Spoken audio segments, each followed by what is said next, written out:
and welcome everybody to Nat1Fun. I hope you had a great week. I know I did. Thank you very much for joining us. I've brought back a little bit of what we had in the past. You know, got my little red tie and my vest. I used to wear these every episode. I don't know why. When I moved, I could not find this tie to save my life, but I found it. Got little dragons and dice on it. Really cool. Anyways. Oh my god. It's awesome. But guys, thank you guys for joining us today. Today is episode 30, and I want to say officially the 1 year anniversary of Nat1Fun. This is the 1 year anniversary of Nat1Fun. Man, it has been a journey. I had already posted the 1 year anniversary video on YouTube. If you want to go check that out, you can absolutely do that. If you haven't yet. It is a little bit longer. It's about 20 minutes or so, but you can basically get a gist of everything that's happened since we started the campaign. So it's a really nice catch up too. Trey did get a fresh cut. I like the cut, G. There's a lot of stuff going on, including the fact that we are obviously sponsored by Die Hard Dice. We have a Dice affiliate relationship with them. So if you are wanting to, you can absolutely go and pick up the Desert Melody set, which is this incredible. Is that right? Ooh. Look at that. It is a Beautiful, gorgeous copper, gorgeous, purple, shiny, incredible, fantastic, extraordinary. I feel like there should be like Trey floating by, like his head should be floating by my screen, like at half opacity. Incredible. Yep. Gorgeous. And then like I jump into like crystal blue water or something like that. Anyways, it's an awesome set. So you should definitely check out the Desert Melody set. If you do or would like to support us, you can do so by ordering that set this month and entering the code NAT1, just the single digit 1, into your coupon area, and it gives you 10% off of your order, your entire order. So even if you don't use it to buy those dice, you can absolutely use it to get 10% off of whatever you buy. So it's pretty awesome. Oh my god, Shiny with the gift subs. Gift subbing 2 subs, 2, not just 1 but 2, for Andrew's Elder Brain and Over What the Heck. 2 great people, great human beings. Thank you very much.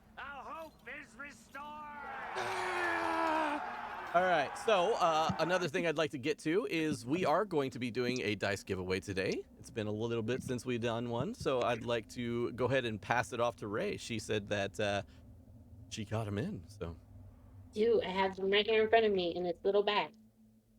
So they are the fairy set. I think there are more words to it, but I don't remember. I think it's actually just fairy. And let's see, can we see them? Yes. Ooh, gorgeous, fantastic. Oh god, here we go. Extraordinary.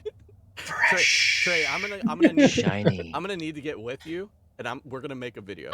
Okay, we're gonna make a video. Oh my god, please! Every time we show the dice. Yep. They're translucent with a little bit of coloring in them and sparkles, and that looks like silver numbering.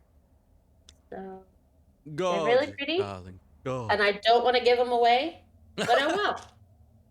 It's one of those sets where it's like I should have got 2. Almost every single mother loving time, and let's not get me started on any of like the character dice sets. Oh yeah, the really nice ones. The really nice one. Yep. All right. Anyway, that's it. Sounds good.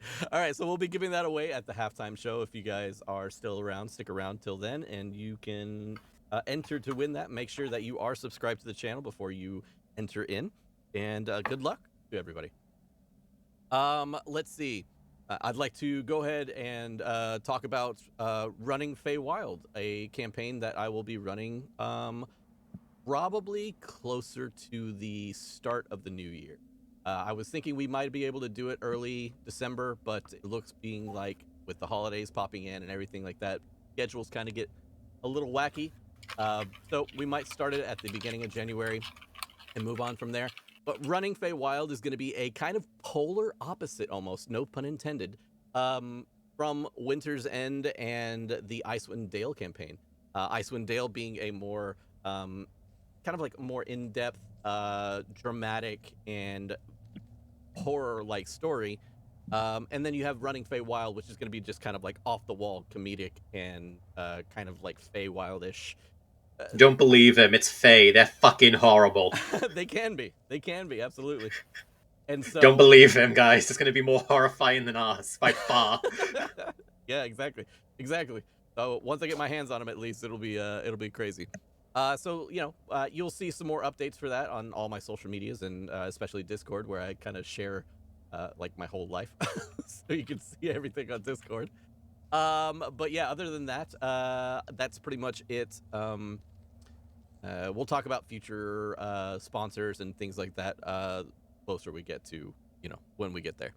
I do want to say I do appreciate each one of you guys coming in and supporting us the second the stream starts. So Yotane, Brad, and Shiny, with all those subs, thank you guys so much. I really do appreciate it. And we're starting a little bit late, so let's go ahead and get to it. What do you guys have anything before we get started? Kind of like anything you'd like to get across? You guys good? Happy 1 year. Happy 1 year. Happy anniversary, everybody. Yeah, pit stains. Oh. Anyways. It's what happens. It's a stage thing, when you get in front of the camera and you get going, like the pits just start like flowing. All right. So anyways, thank you guys for hanging out with us for this this whole year. I will have some words at the end of the stream, but right now, let's go ahead and get into it. Thank you guys, and let's roll that intro. If I can find it. Pow.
Holy bajoli!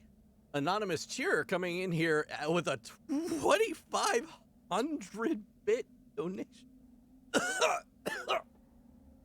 Well, before we get started, thank you fucking very much. Jesus, thank you, Anonymous cheerer. I will go ahead and say that a lot of the funds that we are going to be getting currently or soon will be going towards Dan's trip to PAX Unplugged. So I would, I'm going to be putting it up on screen, and it's going to be up during the week and everything like that, so you guys can check that out. Anyways, yeah, I really want to go to PAX Unplugged. This will be the first time Nat1Fun kind of starts to reach out and try to meet other creators and stuff like that in Meet Space. So really looking forward to that. Anyways, holy shit, Anonymous, thank you very much. And also Yotane, you amazing bastards. Last we left off, our team had decided that it was high time to take on the chieftain's request of retrieving the white cloak of Ugalai. Leaving early in the morning with a plan to diplomatically speak with the other tribe, Winter's End soon discovered that the Thunlaka tribe was nothing like they had expected. Welcomed with open arms and even introduced to the chieftain and her daughter, Olanu discovered that this was a bit more complex than she had anticipated. You're welcome. Not you. Shiny, thank you so much for that third subscription of the day. And on top of that, starting a freaking what you call it, hype train. Okay, thank you guys. You guys are amazing. I always get messed up whenever you guys are fucking donating and shit. Luckily, after helping an injured Aarakocra, the chieftain gave the team an ultimatum. Jotane with the 200. Thank you very much. I need to turn off shit during these times. The chieftain gave him an ultimatum that they fuck you, Jotane. That they were to play against the Thunlaka tribe in a game of goat ball on their already prepared field and stadium. Taking them up on this offer, Winter's End returned to Skytower Shelter in an attempt to gather more seasoned players. But unfortunately for them, the only willing to help came from Strong Striker, an old friend of Olanu's. During the goat ball game, as Winter's End was nearly the victors, a rumble from the ground took place as steam started erupting around them, and a giant remoraz smashed through the stadium and attacked. The party takes on the creature, eventually felling it, and the two tribes make amends, leaving Winter's End with one last challenge: to convince the griffons to help them in this dire cause. Holy shit. Guys. Fuck. Holy shit, level 3 hype train? What the fuck? Guys, all right, hold on. All right, so, okay, I think that's it. Okay, we're gonna convince the griffins to help them in this dire cause. I'm trying to be serious, guys. I'm trying to be serious. All right, let's get back to where we were, though. Let's get that, so the stream intro doesn't automatically play. And let's go. Welcome back, guys. My heart is racing Absolutely stun locked. right now. Dude, my heart's racing. It's like one of those moments where I'm like sweating through my hands now. Okay, Trey, that was unnecessary. Thank you. Oh. Yeah. Oh, fuck, we got a face change already. And it's a worm. Of course it is. Guys, this is supposed to be a dark horror adventure. It's What a did you get horror about adventure. What's funny is, like, with these donations and stuff like that, you basically can change it from a horror to to anything you want. that? And then Art's dropping the 500. What the fuck is going on? You guys are gonna fucking send me to Pennsylvania, aren't you? All right. Get the fuck out of here, Dan. All right, we're going to Philly. Okay, guys, back to you guys. Team, the tribes have just shook hands, basically, saying, thank you. If you recall from the last episode, holy Yotane, my fucking god, 2750? Yo. And ticket paid for. Fucking Christ. Yeah, and ticket paid for, I wish. Yeah, the ticket's only $40, so we're good. God damn, guys. Thank you so much for the fucking support today. I'm speechless. Thank you all. So you guys need to come together, as Leodin had been knocked out. As soon as the Remoraz had popped out of the snow, she gets thrown from her seat, hitting her head against the rock, but subtly coming to as several of the Goliaths help her up. So, Leodin, you awake, and you see both of the tribe's chieftains kind of standing there, shaking hands, or, doing the whole arm clasp thing. And then you see that the leader of the Thunlaka is trying to pass along the white cloak that she was wearing on her back, but he refuses it. The other chieftain, of course, being that he feels that, I think, all debts are settled, as he kind of yells out to everybody and lets it be known that the Thunlaka and the Skytower tribes, or the Thunlaka and the Akhenathi tribes, are kind of at a truce for the time being. Okay. The leader of the Thunlaka tribe, you see, is Ugalai as she walks up to Olanu. Olanu, when she comes up to you, you can see that she has like kind of like a smile on her face, wider than than it should be. And she approaches and she's like very excited, but then she turns around and looks, and she sees, and you can see the Goliath that was chopped in half during the battle. During that battle, one of the Goliaths fell to the Remoraz as he was trying to get away. It basically did a whole T-Rex thing on him and just grabbed him and chopped him in half before he could run. As she looks back, she kind of shakes her head. She kind of looks back at you and she says, "You know, you are a great warrior. Thank you for your help." She just kind of gets some of the, slime that's all over her from being inside of a Remoras Yep. off of her. Just like, "You're welcome. I don't think it did much, but you're welcome." She goes, "His death will be honored. You know that, right?" That's all warrior deaths are. And she looks at you up and down. "Where'd you get that weapon?" Oh, this Grimly made it. She looks over at Grimly. She goes, "Not bad for a dwarf. But, Poor Serve dwarf. Grimly. what? Poor dwarf. Yeah, for a dwarf, it's okay." And she goes, "Follow me, will ya?" She follows. She leads you back into the cavern while everybody is like picking up their stuff. You hear like babies crying, and you hear like, everybody is still kind of picking up from the attack and everything like that. You just hear Kinrava yell out, "Get my robes, you stupid toad!" You just like the big ass fucking what is it called, Slot. slod. Slod. I don't know why I Yeah. wanted to say scod, but the slod. Yes. Hoopla, thank you very much for the gift sub. You guys are fucking incredible. Level 5 hype train. I haven't seen this in I don't know how long. That's insane. So, oh my fucking god. You're welcome. Another hey guys, sub you're from breaking it. Shiny.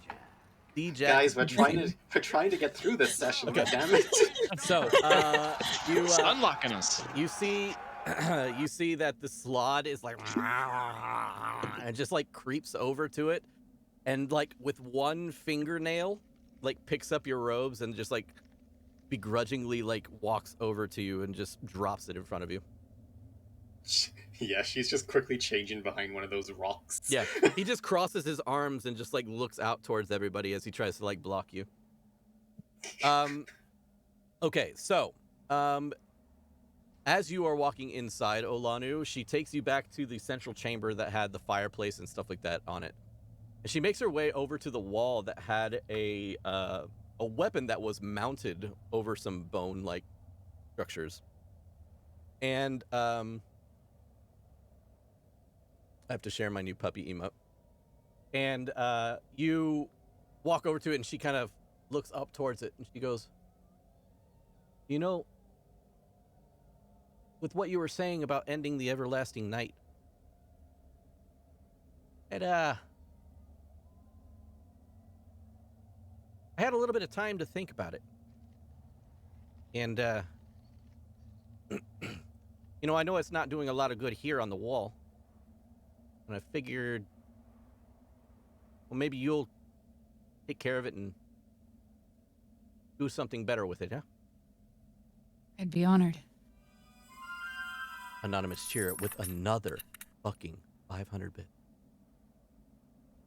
She looks over at the weapon and she picks it up. It's a large two-handed glaive. This glaive, let me describe it to you better than last time.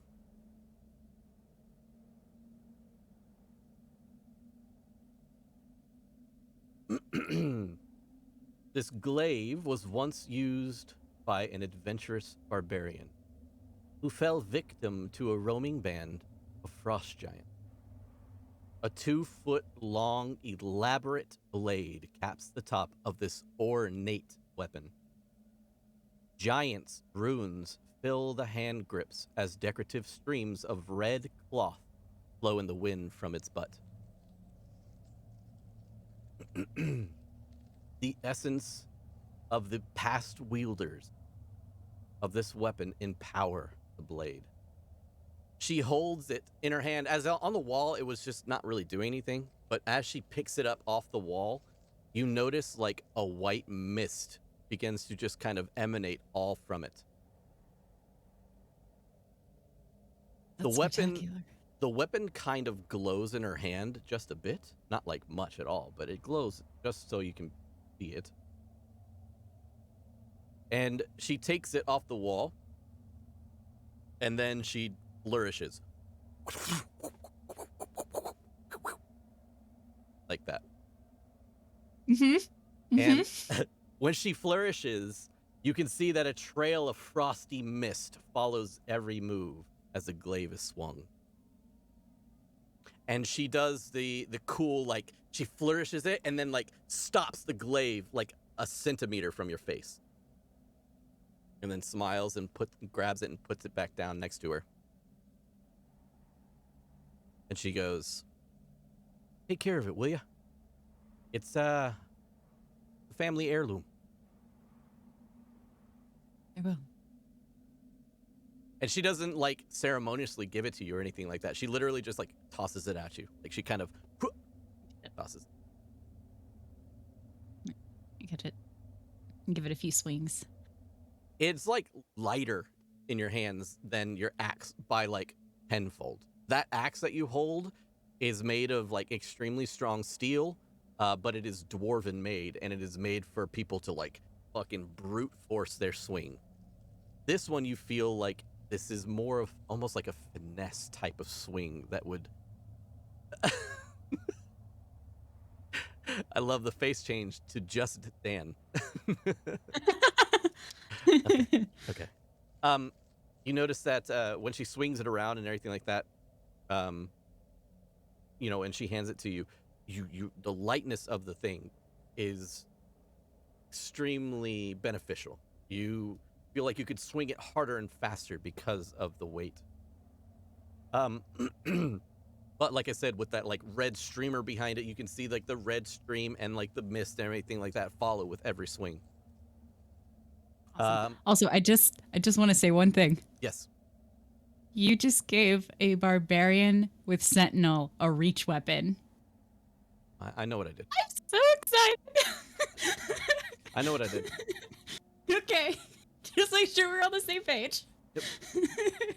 Okay. It's okay. It's okay. I'll just throw more flying shit at you. Okay. I'm gonna start launching myself into the air. I'll cast fly on you. There you go. So, as you pick up the weapon, she kind of like gives you a nod and she goes, you know, just be careful with it. It does hold a bit of magic, so maybe spend some time with it. Get used to it. Absolutely. Thank you. This is an amazing gift. I will earn being its wielder. Yeah, make sure you just end the nights, yeah? Been a while since we've seen the sun. Yes. I will. Well, I think your buddies are out there waiting for you. Yes. And she'll rejoin her group. Kinrava, everybody, you guys have donned your armor up at this point, and everybody is kind of patting you on the backs. Everybody's kind of cheering. You see a like barbarian funeral progression, kind of already in like motion. They kind of gathered the body. They've already put it like up towards where there's like a small little graveyard, just like up past where the stands are. And it's not necessarily even a graveyard. What it is just like a bunch of rocks have been piled up in different areas, and there's a large like funeral pyre, but the pyre is non-existent when it comes to like wood and stuff like that. What they instead use is a bunch of like furs and a bunch of like animal fat and everything like that burns in order to get the body to break down.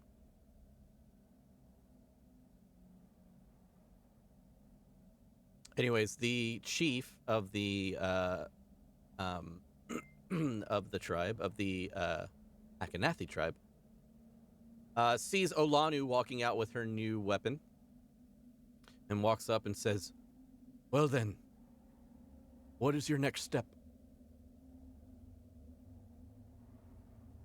I know that I did not get the cloak.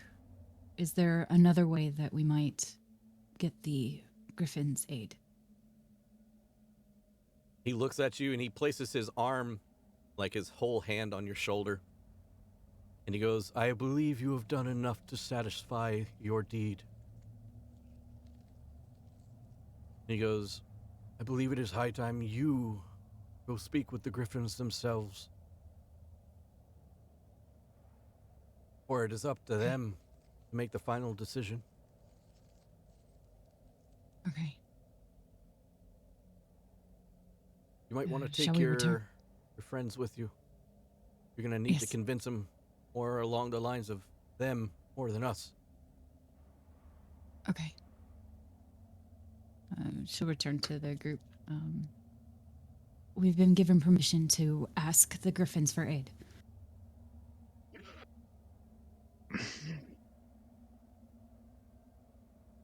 She's I talking to know you I guys. have- I don't know if you heard. Sorry. Yep.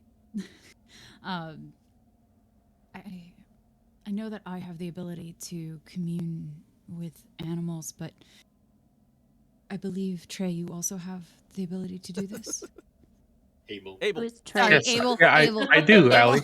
I can speak with animals. You have to do a little. Yes, I can speak with beasts. Okay.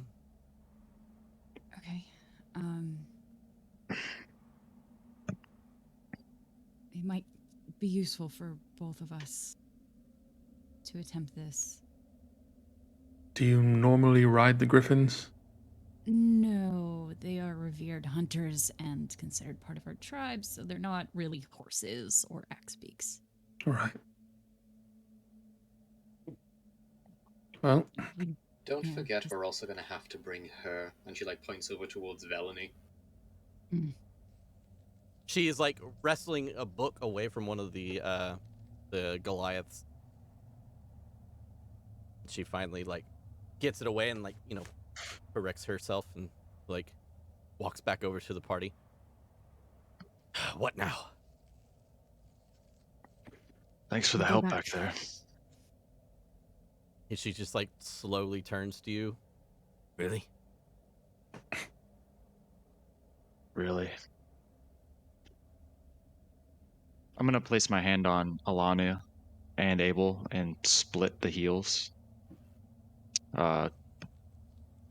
20. I'm let's see. untouched.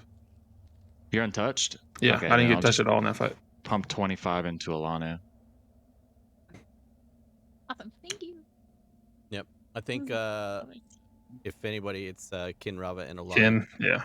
Is I Kin hit with the wrong us? button. I hit the wrong button. Are you over here with us, Kin? Yeah, Kinrava's over there. She's got the slod behind her. I'll pump a second level cure wounds into you. Oh, thank you. Nice.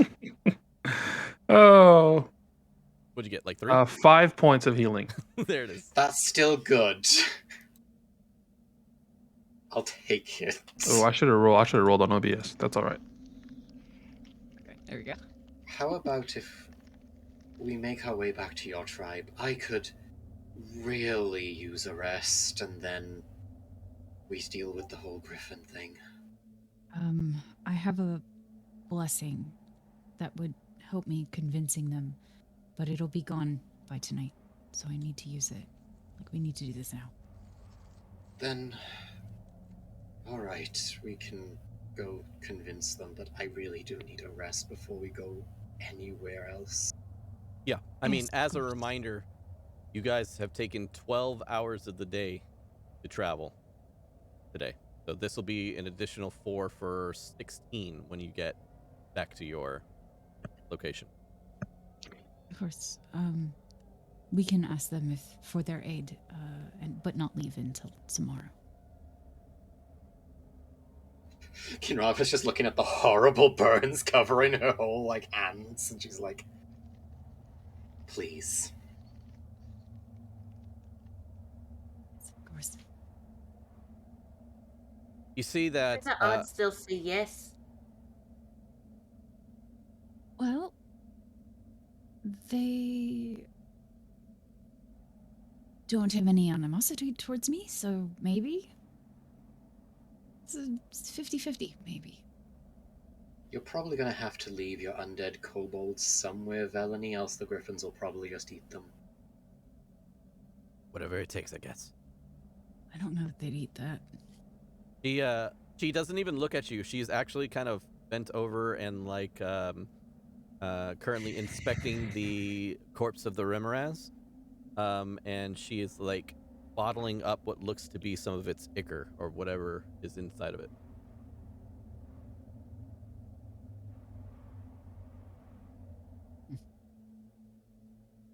Well, shall we move? Let's get going. You spend the next 4 hours traveling back with the majority of your tribe. A couple people have. For at least 1 hour of that, Kinrava's going to tell the Sloud to carry her. Yeah, Because, yeah. damn, she is exhausted right now. The Slod offers you its hand and it picks you up and allows you to like basically sit on its shoulder as it like flexes essentially and just kind of puts its hand against your back as a rest. It lasts for an hour, so I'm using it. Yep. And then suddenly, like, as this is probably the first time you've ever done this, it just fook, and then you and fall. Yeah, pretty much. Into like, you know, some deep snow. But yeah, you guys are traveling back for about 4 hours with the majority of the tribe. Some of the tribe stays back for some, you know, political reasons and maybe some, you know, relations or whatever it is that they want to engage. And then you continue on and get back at a pretty fucking late hour. I mean, you guys have been traveling for quite some time now, so 16 hours past whatever 8 o'clock in the morning is. So 8 plus an additional 4, it's like rounding out about midnight.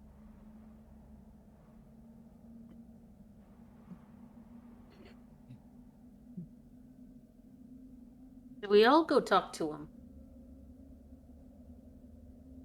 We can all go. There are a couple things you should be aware of. Don't be aggressive towards them, but don't show fear. I don't know if that makes sense. And obviously don't make any fast movements towards them. As the rest of the tribe kind of finally picks up behind you, they start going into the Skytower Shelter, and your mother walks up. Excuse me. Your mother walks up and she says, "Well then, I guess this is your chance to speak with them." Yes. Any advice? He goes, "Good luck."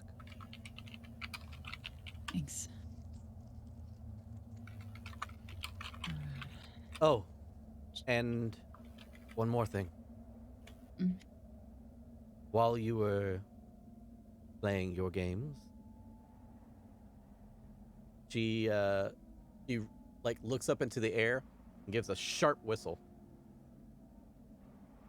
And all of a sudden, like, dive bombing out of the sky, like coming at you super quick. See a very familiar face as Percy comes shooting down and then poof, lands into the snow next to you and just like its wings. Percy is now a medium-sized creature. Oh, shit. And he is considered a medium-sized monstrosity and your pet. Let's go. Oh, dang. Duke, take care of him as such. Note, note that he does now have HP. Note that he has AC now and all that good stuff, but he also has a series and rounds of attacks and everything that comes along with that. Excuse me. Percy now has an AC of 12, I believe. Let me double check here. I need to double check. Have his character. Yes. So he has an armor class of 12. He has 32 hit points, a walking speed of 30, a flying speed of 80. He has a +1 to his strength, a +2 to his dex, a +3 to his constitution, a -4 to his intelligence, a +1 to his wisdom, and a -1 to charisma. Now that's wrong. That little guy is charismatic as hell. He talks mostly with his claws and beak, so Yeah. less charismatic than you'd like to think. Skills are he gets an automatic perception +5. So anytime you do a perception check, you get +5 to that. He is resistant to cold, unlike any Hey. other, griffin. Imagine that. He has dark vision up to 60 feet. Has a passive perception of 15. And can make 2 attacks. One with his beak, one with his claws, and both of them are +3 to hit. The beak is 1d6 +1. Piercing. And the claws are 2d4 +1, slashing.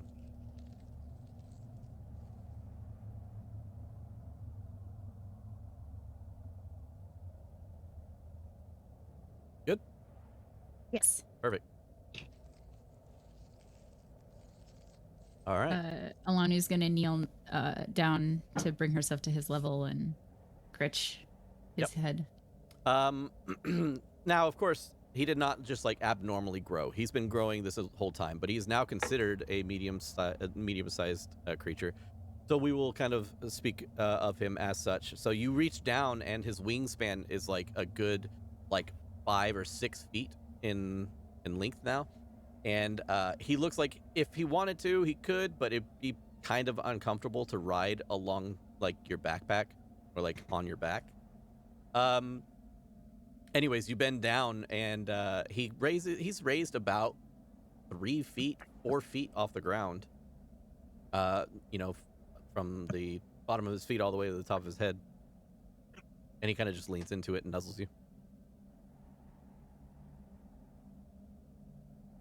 His heart. Will you tell Yes. him not to eat cuckoo? I mean, I can tell him, but is Will you Percy. ask him not to? she'll say in giant that the weird fox is not food. Okay. He just the griffin kind of does the whole head tilt thing, and then looks over at Cuckoo, and Cuckoo's like, "Hi."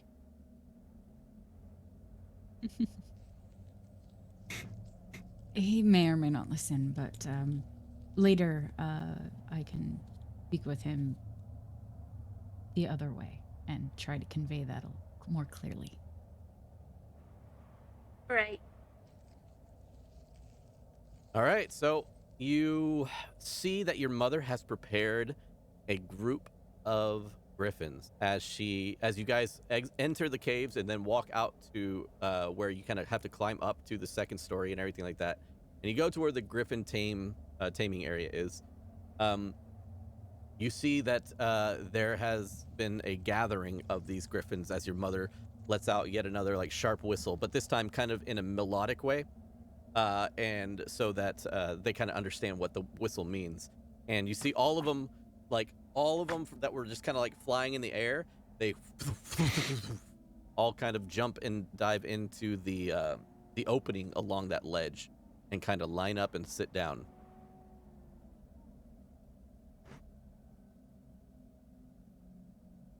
I'll approach them slowly. And she kind of puts her hand like in front of you to kind of like stop you, like her arm across you. And then she kind of looks at one of the griffins, and she says, "That is the alpha."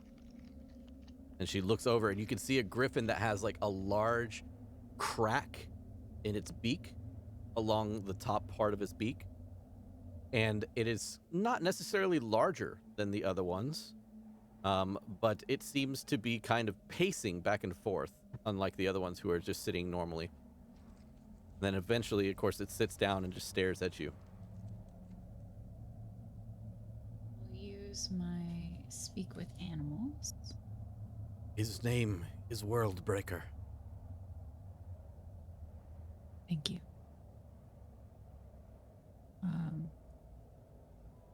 Yep. So you speak with animals, which is a 10-minute cast time and a 10-minute duration. All right. I guess we'll just all wait. Hold on. Yep. They're getting kind of impatient, Olanu. Yeah, I know. This will just help. So when the spell is cast, again, her eyes kind of a light blue with mist forming off of them, and she'll bow towards the griffin. Okay. Go ahead and give me an animal handling check with advantage. Yeah.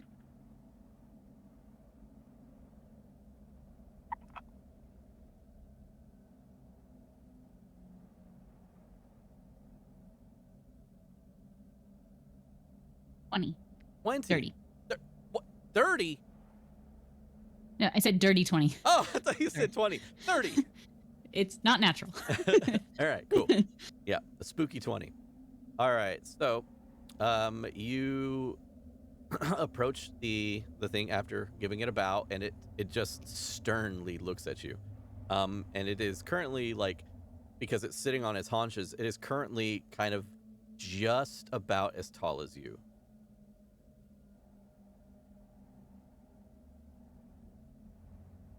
Honorable Griffin, we need your aid to bring an end to the endless night.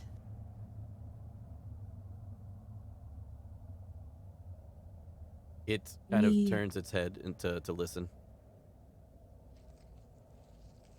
There is a location that we need to get to, and you may be our only way to access it.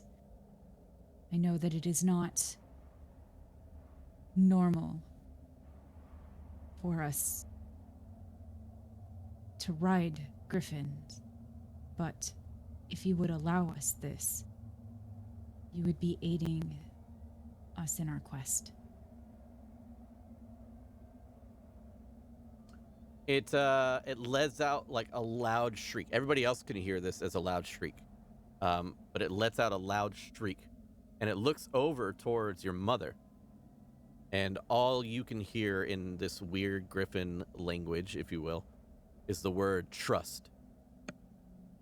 And your mother looks over at it, and she kind of slowly nods.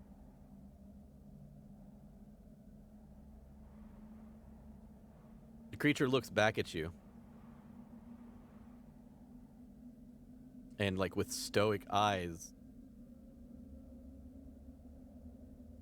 it like bows its head down, and then gets up on all fours and turns outward towards the cliff. I'll approach it. Seems a little unsteady. It kind of like moves back and forth, maybe like kicks one of its legs slowly. Continue forward until I can reach out with it and kind of just hold my hand along its back. You run your hands against like the feathery back or the spine of the creature. And here goes nothing. She's going to attempt to get on it. Okay.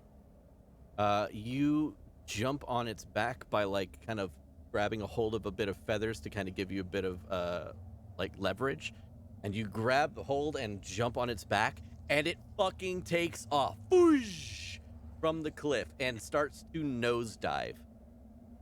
All right, go ahead and give me a dexterity, I guess a dexterity saving throw. Okay.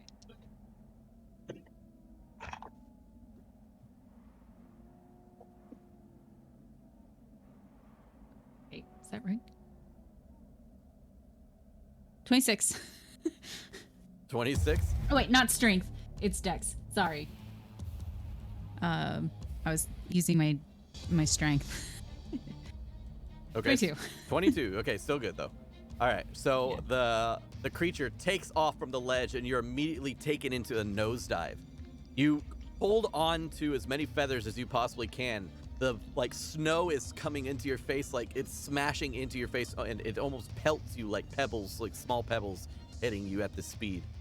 And just at the last second before it slams into some spikes and rocks below, it whoops back up, and you're almost in a vertical upward path, just directly up. And then it does a twist and a flourish in the air, and then woof, woof, woof, and comes to a slow as it looks at the precipice from the opposite direction. And you can see your party and your mother and the rest of the griffins. And it lets out a loud noise again, that loud shrieking noise. And you hear yet again the word trust. I trust you, and you can trust me. It seems that it was maybe not speaking to you, as the rest of the griffins that hear that noise, and they all just slowly turn towards the cliffside.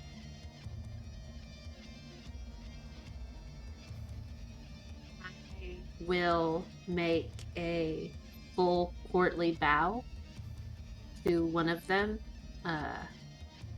and then very cautiously approach the one that looks the most appropriate size for me. Sure. Give me an animal handling check. Oh, it's not that, it's great. That is a 25 with a nat 20. God damn it. Is it ever anything different? Anyways, yes. Only when not. I'm rolling death saves. That's true. Yep. It's so funny how duality it is when you're in death saves. Okay. So yeah, you walk up to the creature, and it just kind of it doesn't really acknowledge your existence until you're really close, and then you can see it slowly turn its head over towards you to get to capture maybe peripheral with one eye. And you are allowed to, of course, get close to it. I look over at Iceheart's mom and I ask, does this one also have a great name? Like Worldbreaker? It does. She looks at it. She goes, "That is Dawn Seeker." How appropriate. And I would like to get up on, to mount. No, I don't want to use it. To get on the griffin's back. Sounds good. You get on the griffin's back, and the griffin kind of slowly steps towards the ledge, and then almost you know how when people get to a ledge, turn around backwards and fall? Mm-hmm. It's kind of one of those things, but it just falls forward and just straight up falls. And you're immediately taken a gasp by the your stomach kind of comes up into your throat, and you're like, ah! And then it picks up and kind of flies up behind them, behind Worldbreaker.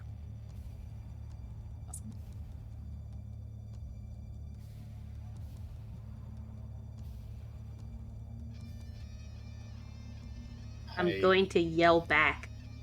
All right, who's next? Kenrava will awkwardly walk up, I guess. Okay. You walk up awkwardly. Go ahead and roll me an animal handling check with disadvantage. No.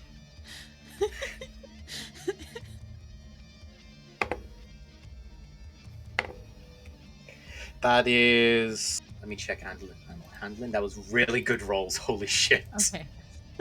I was like, oh no, oh no.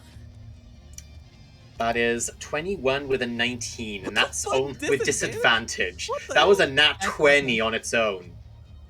Does Dan ever get to have fun? Okay, yeah, you're fine.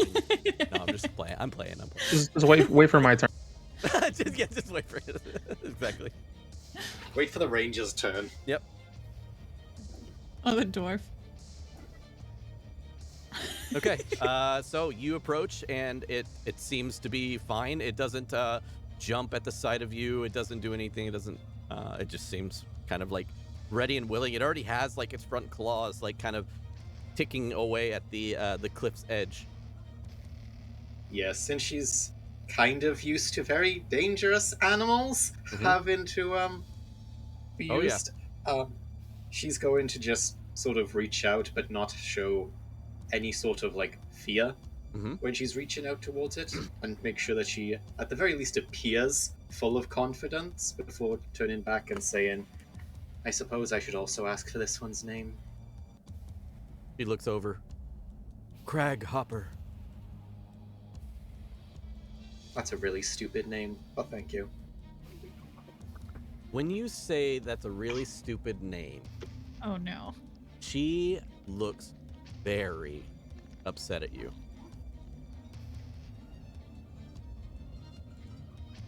And Kinrava will like take the griffin and go off then. Okay. Yeah, she looks extremely like offended. All right, and the creature drops off the edge, and you drift down for a little bit. This one doesn't do like any kind of spectacular act like the other ones. It seems to be very kind of straight and narrow, and just glides off the cliff and makes its way and kind of starts to do like, you know, small circles around the area.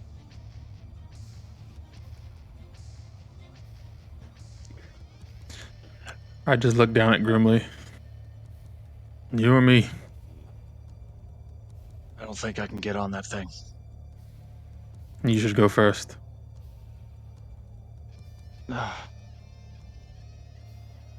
We're meant to be on the ground. We're not meant to be in the air. I'm gonna slowly edge my way towards it. I'm not even lifting my feet. Okay, you like slowly Just Sliding. sliding, just like, yeah. And as you're like Shuffling. making this weird shuffling, like scraping noise against the stone with your armor, go ahead and roll animal handling with disadvantage. Oh no. Jesus. So good. Oh, Oh no. You got it. that is. What do I even add? I don't think I add anything to this. Animal handling? 4. 4. I don't even know what I added to this. No. 4. We just hear a loud screech. and It's Grimly based being on your torn wisdom. apart. I was gonna ask what's your wisdom. Okay. So as you approach and that screeching noise kind of freaks it out a little bit, everybody else that's looking at this from a distance can see the feathers on the creature start to lift and furl and poof. Oh no. And as like the noise kind of bothers it, it starts to shake its head and then looks over in your direction and immediately takes a beak slash at you or bite at you and grabs onto your shoulder and rips but doesn't hold on to you. And when it grabs and rips, you take 10 points of piercing damage. As soon as that happens, you see Olanu's mother run in there and grab and hold onto like a strange part of the creature, like kind of like along the spine. She kind of like grips it and holds on to it. And the creature kind of like seems to be struggling for a second, but then kind of calms itself as a loud piercing shriek comes out of its mouth one time. I'm gonna shoot three arrows at it for Don't you attacking my dare. friend. Yeah, of course. Cast Why wouldn't fireball. you? Yeah. And she goes, now. I had 9 HP. Oh, what? Are you He's down? unconscious. I'm knocked out. Oh, wow. I just like roll my eyes back towards Abel, like, Jesus Christ. I'll run over and Hold on. slide onto my knees and cast So- Cure Wounds on him. in this moment, Grimly, it doesn't necessarily make too much sense that you just passing out. So He faints. we're gonna From faint shock. with fear. No,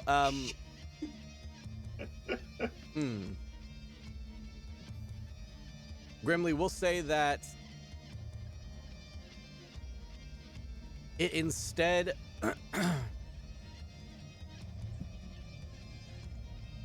how do I explain this? I want it to be like cooler than it hits you and you pass out and die. How about this? It has you in its mouth as it's like trying to like shred you. Like it grabbed onto your shoulder and is like twisting you back and forth. And when it finally lets you go, it slams you against the stone wall next to you and you hit your head against it and you go unconscious. Gotcha. Oh, But she has a hold of it and she's like, help him, help him. Yeah, everyone, I slide down onto my knees and cast Cure Wounds Okay. for 3 points of healing. Fuck yeah. Sorry, 4. 4. All right. You hear her say something in giant. I guess Olana, you would hear it a bit. You would hear her say like, calm yourself, Snowpiercer. Snowpiercer. Oh, that's sick. Wait. Percy? What? No. Percy's name is Snowpiercer. Shut the fuck up. I call him Percy Yeah. for short. Why did Whoa. That is weird. That must have been in the back of my fucking head at that time when I was coming up with the names. I was like, wait, he's mounting Percy? Holy I shit. don't know that Percy can Why? Percy's just like, ah! Percy just throws you against the wall. Actually, Yeah. he counts as a small creature. Okay, let's change Snowpiercer. That's crazy. That had to have been like subconsciously in the back of my head. Yeah, at the time I was watching that series. So Let's go with yeah. Oh god, actually, yeah. If Percy is now a medium creature, Grimly can technically ride him. Yep. Grimly. No, he's not going Except Grimly's technically medium sized. I don't want to be the rules lawyer like always, but So- Grimly's technically medium. to. We're gonna go Oh with yeah, fair enough.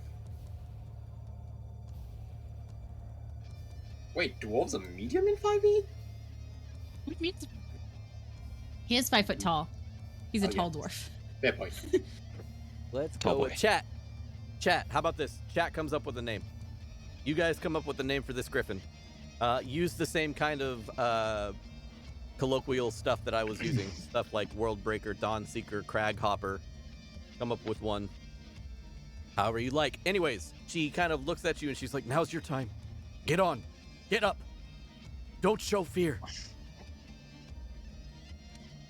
I'm just gonna eye Abel, and then try to center myself and stand up. Yeah, you're a little wobbly and like the room is spinning, but yeah. I'm gonna pump another Cure Wounds into him. No, you really? Okay. Yeah.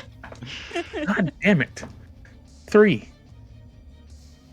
Maybe next time I do some healing. Maybe. Stalagmite. Stalagmite. It's a Not stalagmite. cast. MIGHT. M-A-G-H-T, yeah. Yep. I'm gonna cast Bless on myself, Okay.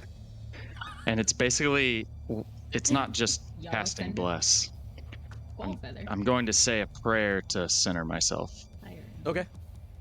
and During the prayer, she's like, "Hurry up!" and then I'm gonna try to mount again. Okay. Yeah, you can mount again. She's holding on to him, and he's kind of like struggling to get out of it, but he's still kind of calmish or whatever. And he allows you to get on its back, but the second you do, she releases Squall Feather. We'll go with that one. Wall feather, that's sick. Shout out to Seth. I love think it. I think that satisfied the Final Fantasy fan in him. The Squall Feather. So Squall Yes. Feather takes off from the cliff immediately, and when it takes off from the cliff immediately, you like get lurched forward, and it starts to kind of aggressively try to remove you from its back. So it does like a twist in the air.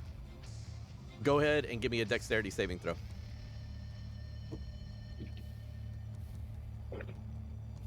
Oh, that is a 16 plus my aura 19.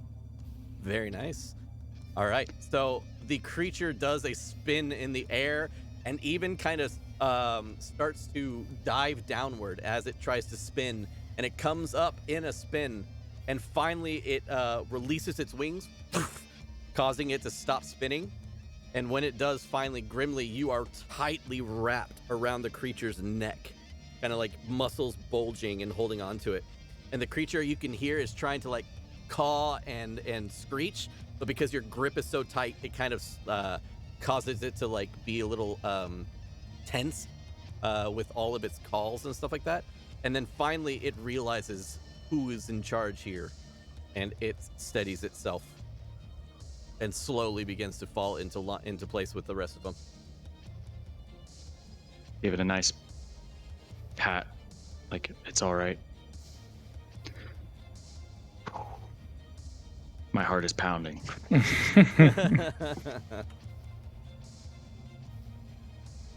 Okay.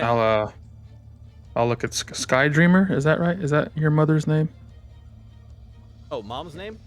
Yeah. Mom's I'm like, oh, no. That's what it looks like it is. mom's I name think it's is on the Skydreamer. map. It's Skydreamer. Yes. Okay. I'll look at her and sort of, and this one's name. She looks back at you, and she goes, "That is Pathfinder." I'll sort of straighten my back and square my shoulders and just start walking towards it with purpose, trying to look not intimidating, but not meek. Okay, go for it. Roll Animal handling? Yep, Sweet, I'm gonna roll on OBS. let's see it. Right on his face. That's a low Sweet. number. Oh. That's an 11. Oh, total? It's not that low. Okay, so it's not grimly bad. But the creature, as you approach, it sees you and kind of like gives you like the side eye. And when you try to like get onto its back to mount it, it pulls away from you. And when it pulls away from you, you get like jerked like really hard because you were like holding onto it, and kind of like it stops from pulling away, and you kind of slam back into the side of the creature.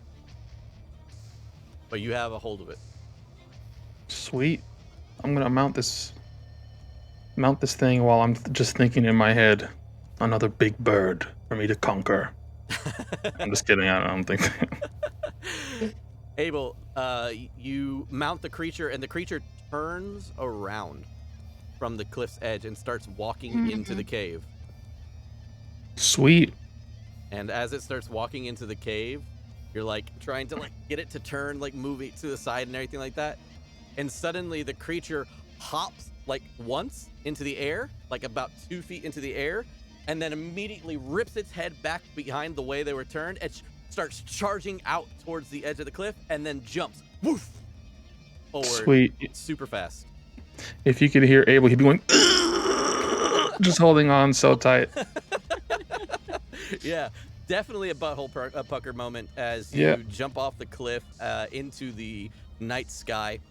And you can see like everybody is all around, but your griffin, Pathfinder, jumps up and flies higher than the rest of them, and then takes that moment to then just fucking dive. And while you're diving, you're just like holding on, going stomach in your throat kind of moment as you're like kind of coming down like a roller coaster. Exactly. And finally, again, last moment, kind of swooping towards the group as the rest of them are flying up in the air. You see Worldbreaker is just standing, or is kind of floating there, like slowly flapping its wings, taking in everything. And Alanu, you would hear this, but everybody else hears like a loud shriek. And it says, "Form up." And you see a small circle of the griffins start to kind of like come into form as they all start to circle in almost like a vulture-like pattern. And then suddenly, they all swoop back towards the cliffside, and everybody is now back onto the cliff's edge. Once we land, Alana will get off and again bow towards the griffin. Yeah.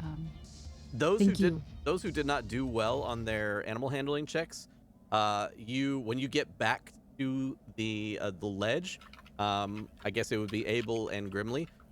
Both of your griffins like shake you off. They like one ducks their head, one bucks like a horse and like causes you to fly forward and stuff like that. So you guys are basically thrown off, but everybody else, you're fine. The disrespect. Thank you, World Breaker, for this honor. We will set out in the morning. Rest. It kind of looks at you and gives you like a small, not small, it's obviously huge because of like the vocal cords that come along with it, but it gives you almost like a chirp, like a kind of talk, and it basically is saying in the morning then. Mm-hmm. I slide off Dawn Seeker and bow. And while I am in the bow, I say, Iceheart, can you please tell him thank you? She says thank you. It looks over at you, Leodin, after she says that, and like kind of looks over at you, and then like right in your face. And it's essentially you're welcome, but it's fucking terrifying. That's your welcome. That's good to know for later. With Kinrava, it's actually a really weird sight, because as she like gets off it, there's like a moment where she's actually surprisingly tender with it, like just gently stroking its face and such. It's very odd considering just how cold she usually seems. Yep. As you guys are like gathering your wits and bringing yourselves back onto land, and of course thanking your carriers, you see like almost comedically in the back, you see Bellany is currently like hanging on to one of the birds in the air, and it's like flapping like furiously trying to like get her off, and she's like bouncing up and down on the back of this creature. And she's just like, stop it, stop, damn it. Is she like out of the cave, like? Oh yeah, still she's in laying the around air, here? floating and freaking out. He was doing this while you Kinrava's- guys were doing whatever you do. Yeah, Kinrava's just gonna look towards Lena and then just quietly mumble. Do you think we're gonna be lucky enough for her to drop her? Probably not. Alana will walk to the edge and call the griffin down. And yeah. Okay. Tell Melanie to stop fidgeting. The creature comes back down, and it finally makes its way down, and Bellany jumps off of the thing, and she like brushes herself off. She looks sweaty. She's like, vile creatures. These creatures are going to get us to where we need to go, so I'd suggest you try treating them with some respect. She just like breathes through her nose several times. Looks frustrated. Hi, baby. Hi. Mm-hmm. Yeah, it's a water bottle. Mommy.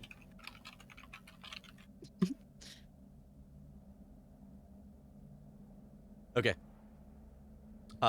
And she huffs and puffs like 2 or 3 times through the nose as she like stares at you, and then and walks away. She'll pet the one that she was just on. You can tell it's very nervous and kind of not necessarily as on board as everybody else. It'll be just this once. Your mother walks up next to it, and she looks over at you. Knife beak.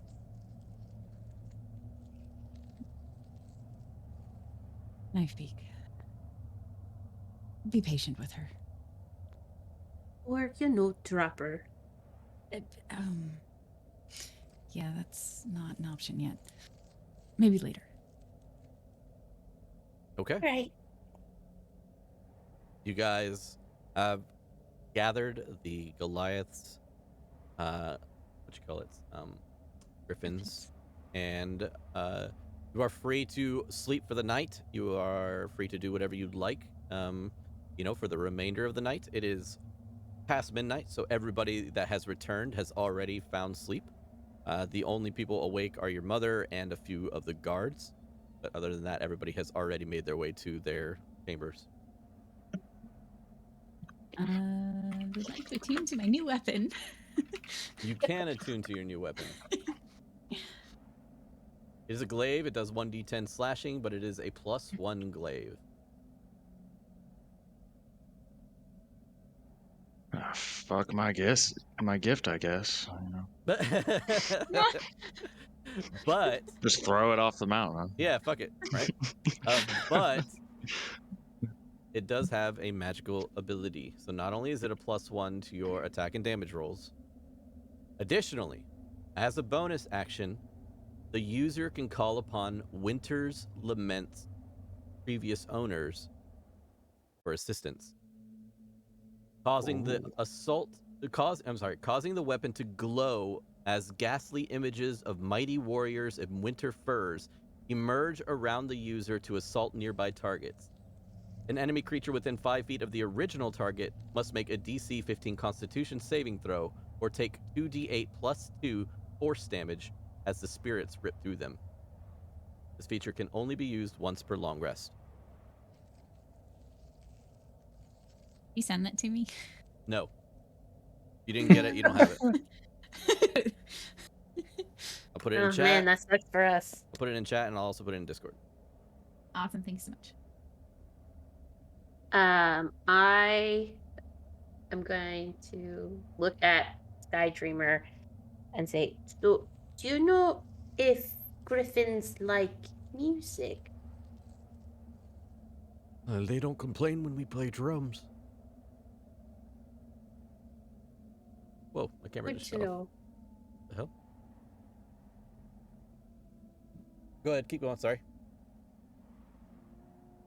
Can you hear me? That's all. Yes. Okay. I was just wondering. Sounds good. I am frozen, but carry on. Was there anything else you guys would like to do during this time? As we're getting ready to bed down, I'm gonna make my way over towards Iceheart. Okay. Hey, Iceheart. Yes. Just a quick question. Your mother, she carries a bow on her back. Is she an accomplished archer? Of course. She's one of our tribe's hunters. She hunts with her griffins. When this is all over, I wouldn't... If she had anything that she could teach me, I wouldn't mind if she could do that. I mean, you can talk to her now. He looks super nervous when you say that. It's like, I'll just wait, maybe. Mean. Like, do you need me to introduce? Like, I can help you? It's fine. It's fine. Okay.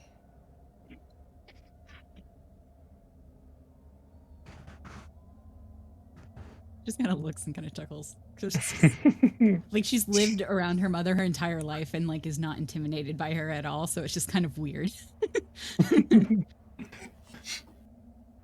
That's all I got. Picked my power key. Oh, no. sweet. No.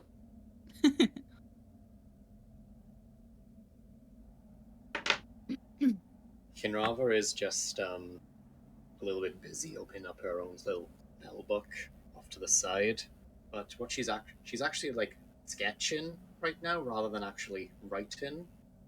And she actually does actually motion over to Olanu and asks, I don't suppose you know the origin of where your tribe found these griffins? As far as I know, we've always been with them.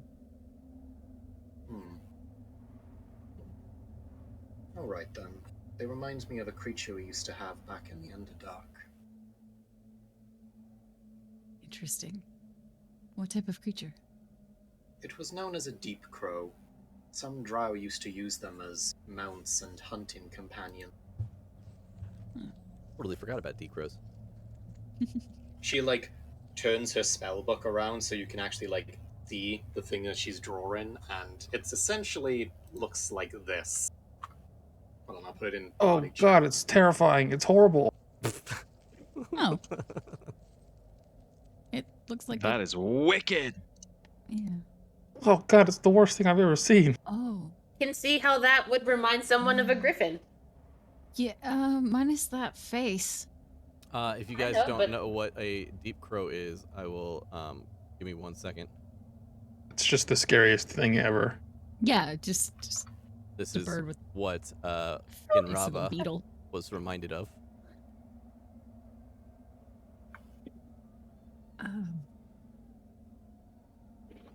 They seem very similar. That's a lot of things on its face. Sadly, that's pretty common down there. Huh. Okay, we You back. should see the ones that have tentacles on their faces. Okay, just- sorry about that, folks. Go ahead, sorry. Grimly walks by as she says tentacles on faces. And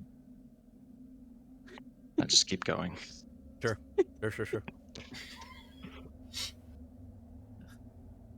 I've taken out my flute Okay. and started to just softly play.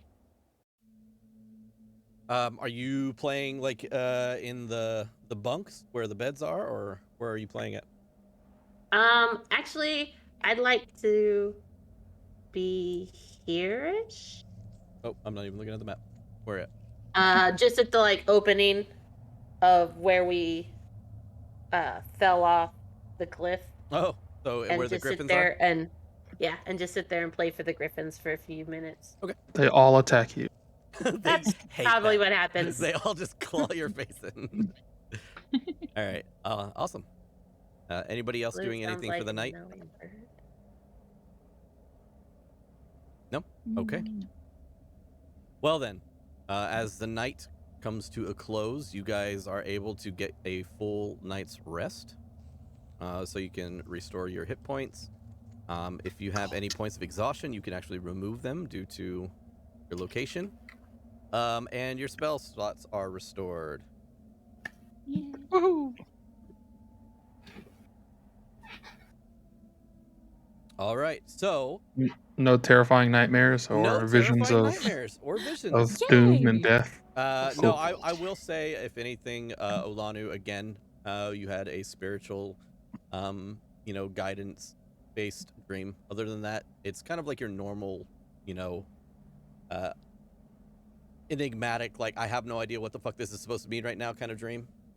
But, it points towards something. But you awake in the morning and nothing, outside of feeling fully rested, is different. I think you would wake up to what sounds like Veleny kind of arguing with one of the Goliaths, and it seems like it's one of the Goliaths that are currently in training under your mother's guide for helping with the griffins and everything like that. And it's a younger Goliath, male, who is currently being yelled at by Veleny. Not yelled at, but talked to in a discouraging way, of course, the way she speaks. And she, you can hear them talking about not allowing or having room basically for the kobolds. Surely you can bring them or bring something else back to life once we get where we're going. Yes, but I already have these. And you don't really care for them anyway. She goes, You saw how your friends can heal each other, yes? Yes. Without them, I have no ability to do so myself. Well, then my friends will heal you. Will they? And she looks at the rest of the group. She As goes, long as you It doesn't aren't seem rude. She goes, It doesn't seem they have done anything to help me since we've started this quest. To be fair, you're not. Just because I'm different. I have done nothing malice towards you all. In fact, I've done nothing but help. It's probably just your personality. There's nothing wrong with my personality. Mm-hmm. I'm going to assume this isn't within earshot of the rest of the group. Oh, no, it is. I mean, you guys are all laying together. Oh. Yep. You're a bit, Kinrava's just going to look over there and be like, I helped you research this whole thing. What on earth are you talking about? And she goes, Research is not help. I could have found I it tried to fly myself. down to save you from the avalanche as well. You could have flown up with me versus find me afterwards. You were too far away for me to reach. That is a lie. Go ahead and roll deception.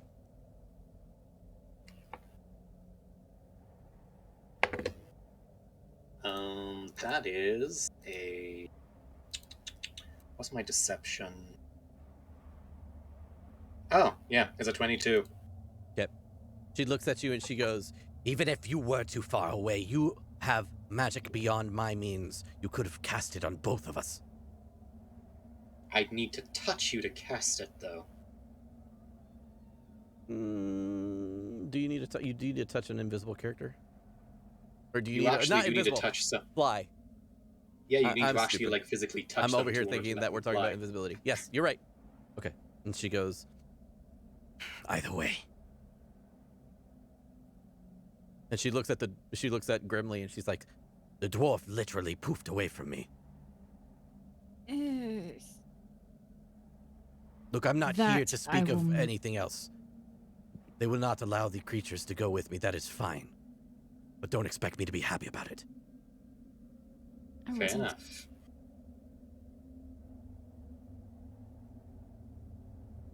And she like Anyway. she shoulder bumps the Goliath, but the Goliath is so tall she like hip checks him. The Goliath just Consider like being more the Goliath, polite. the Goliath, who's probably no more than like 18 years old, just kind of looks over at the group and just shrugs. Yeah. Kinrava's Get gonna this- like go up and talk to him, and she's gonna like motion for him to like lean down because she's only 5'3", Yeah, and just be like, she's gonna just quietly whisper, "The moment we're gone from here, burn those things." He looks at you. He says, "Already ahead." I think at this point, Grimly has a snot bubble forming, and it's just out. Okay, just passed out the whole time. Just nudges you with her foot. Yep. Grimly, it's time to wake up. Grimly, you're like mid nightmare.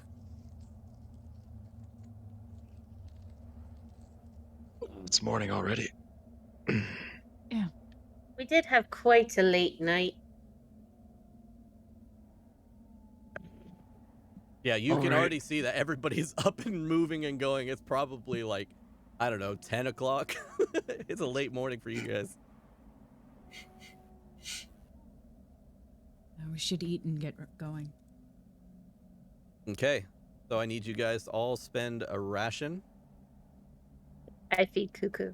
You feed Cuckoo. Go ahead. Yeah. Now, if That you are fox is taking gonna kill us if all. you are taking the griffins with you, the Akhenathi will feed them for the day. So you don't need to Okay. do anything right now. But when they are with you, you need to be able to feed them your ration or a ration as well. Kind of the same as your axe beaks. Ooh, I'm gonna be Do we know starving how here long pretty it's gonna soon. take- Do we know how long it's going to be I like? got you, Abel. Oh. Do we know how long it's going to take us to actually get wherever we need to go using the griffins, or is just don't we know that yet? Who are you? Are you asking the party? I mean, I'm asking anyone. Oh no, I'm asking So, the DM. Melanie, Yeah, do you me. know how long Oh. it's going to take for us to ride these griffins to the ice sea? She kind of turns around from like a fucking like 50 feet away now that as she's walking away. And she goes, I don't know. Depends on how long it takes to get there. Maybe 1, 2, 3 days. Okay, thank you. Turns around and like turns a corner and disappears. She needs to get like People thought I was antisocial. Oof. she needs to get like No. punched in the mouth or something. Hun, you are antisocial. We just don't hate you. Oh. No. She literally does that. I like And it. it weirds everybody out, and like we it. leave Kinrama. No. She's gonna kill us one day. You guys finish up And- your food and everything like that. You expend your rations. And you make your way out to where the griffins are. The griffins have already eaten their meal, and it seems they're already kind of like, stretching and getting up for the morning, and they're flying around doing their perimeter checks and stuff. And your mother kind of steps in, and she just goes, you need to bring them back to us. You know this, Ulanu. Without as many as we had before, you are kind of also leaving the Akhenathi without their griffins. We only have 2 Yes. more for the whole tribe. I promise we will return with them. Be safe, dear. And she literally like gives you like the biggest mom hug that she could possibly give you. Return. Your dad bursts into the room, and she's like, "Oh, I'm glad I caught you. I didn't even know you were up." Hello. Are you coming to see us off as well? I would have missed it for the world. Are you all leaving soon? Yes, we will be. Everyone's fed. Ready for a long journey.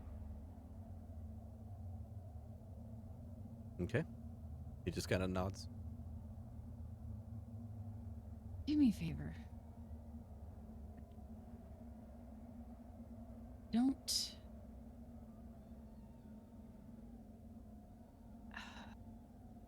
exercise people from the tribe because of your ambitions for me.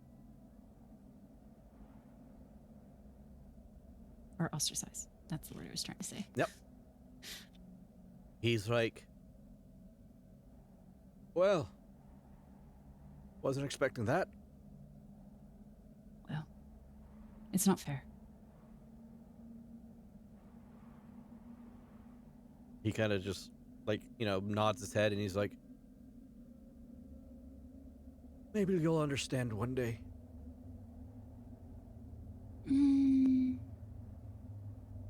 I don't think so. But we're stubborn like that. Maybe I'll just hope that you understand one day.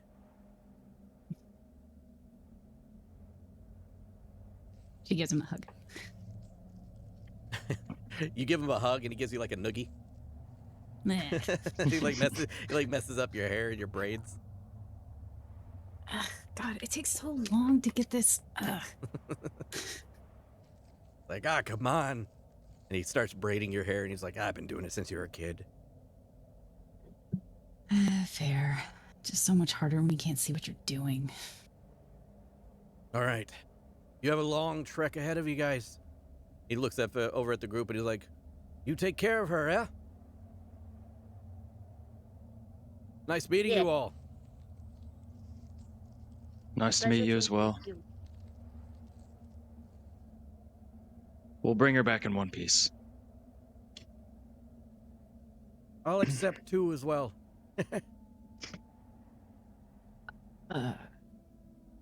Serious. One piece is fine. All right. If I lose a piece, I'd much rather it be swallowed or something so that it's a better story. Your mom just like punches your dad in the shoulder. And he like rubs it. The chief walks in as you guys are all speaking, and he says, "Go now. Be gone with the wind." Grimly just starts heading towards the cave entrance. You see Valany is currently just struggling to get on her fucking griffin. Like, the griffin is like trying to bite her, and she's like holding her book out, and it bites onto the book, and she's struggling to grab the book back from the griffin. Alana will go over and kind of try and help calm the griffin down. Kind of trying to follow the same techniques that her mom used. Valany's like, "It's fine, I could do it myself." Obviously you can't, otherwise you'd be on it. Mount. Just breathes through her nose again. All right, you guys ready? Yep. Let's do this! Before we go, Oh. Kinrama's just going to very quickly give Leonin back that Cloak of the Winter Wolf that we had last session. Just like, hey, here you go. We didn't need this. Okay. Leonin, you immediately warm up. Yay. Okay. And you guys, Fly. like a movie scene, all kind of step towards the edge. Olanu, kind of in the middle of you five, and you know, trailing behind you is the erratic griffin that currently Valany is on. But like a movie, you guys kind of get up to the edge, and then almost in formation, Olanu jumps off, and then everybody else is follows over the edge. It looks like yeah, it looks like Valany is in tote, like next to you, like are about to jump off the edge, and her griffin like turns sideways and jumps off the cliff sideways and freaks out. She's trying to follow behind. And the last thing you see leaving over the edge is that little chicken styled griffin who's like really young and like hardly able to flap. He jumps off with the edge with you guys and just kind of like tries to flap in the air and everything like that. As your mother gives like a loud like whistle. The return, or the little chicken one returns, but then she gives like a loud whistle and it like again melodic. And you see Percy jump off the edge from one of the areas and is currently in tote with you guys as well. Is Cuckoo with me? Sure. I definitely forgot to mention that. Okay, I great. mean, if you want him to be, he's with you. Mhm. Yeah, he could just kind I of say leave him. chill on your or in a pack or something like that, or like even hop up behind you. Okay, and you guys are off. Now the air is extremely thin up here, so the birds have to be like super flappy, and they are like very slowly but surely losing altitude until finally you crest into where the sky meets the clouds there, and you into the clouds, and you're immediately like struck with the fact that like we could see clearly for like 3 days or 2 days, and then all of a sudden it's back to Icewind, and you just hear like the howling wind, and you hear the or you feel the icy cold stinging your face as you fly through the air now at an expedient rate. And it's harsh against the face, but you push through, and the creatures are going quite fast, comparatively, of course. And Alana, you kind of give them a direction, along with Valany's help to kind of like lead you in the right direction. And you push forward, and you push forward, and you push forward.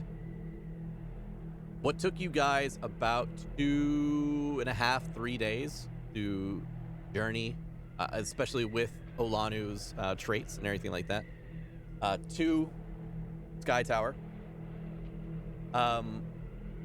takes you about 4 hours. And after about 4, maybe 5 hours, you start to see what look like black smoke kind of coming up from the ground, piercing through some of the white smoke and mixing in with the snow.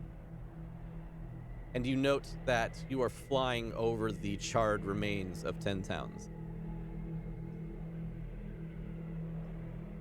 And you fly over Tourmaline, you fly over Lonelywood, until finally you are past 10 towns, and all you can see is the dark shadow of Kelvin's cairn, kind of in the rear view, kind of behind you. After about 8 hours of travel,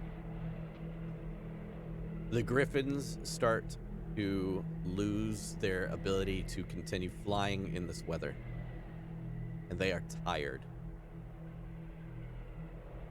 So as you're flying, Olanu, you can tell that the Worldbreaker is very not skittish, is very really tired whenever it gives like its squawk, and it gives a loud squawk, and the rest of the griffins start to circle.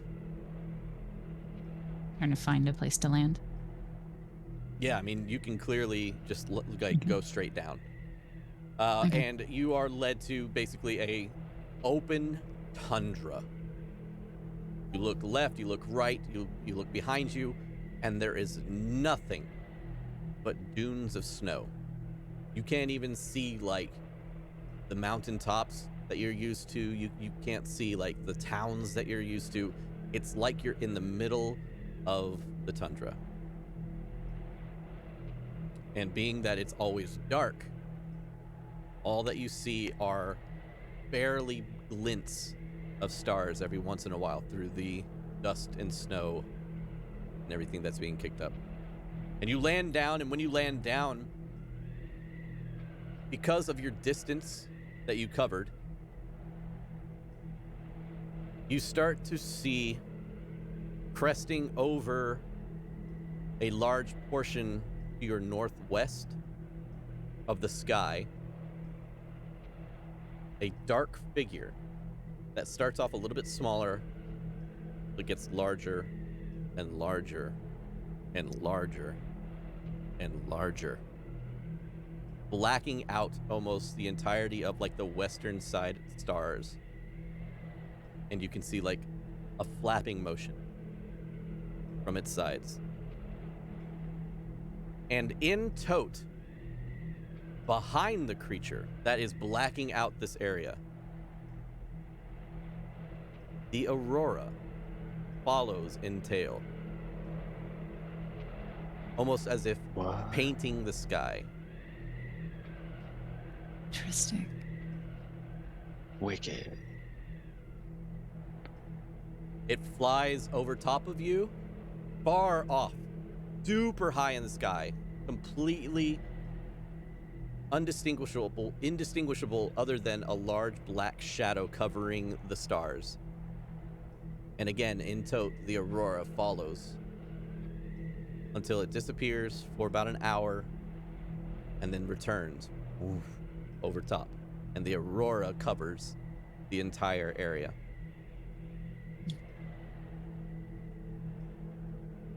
Off in the distance, as it like disappears over the horizon, you just hear like a horribly deep squawk or echo, like a woo.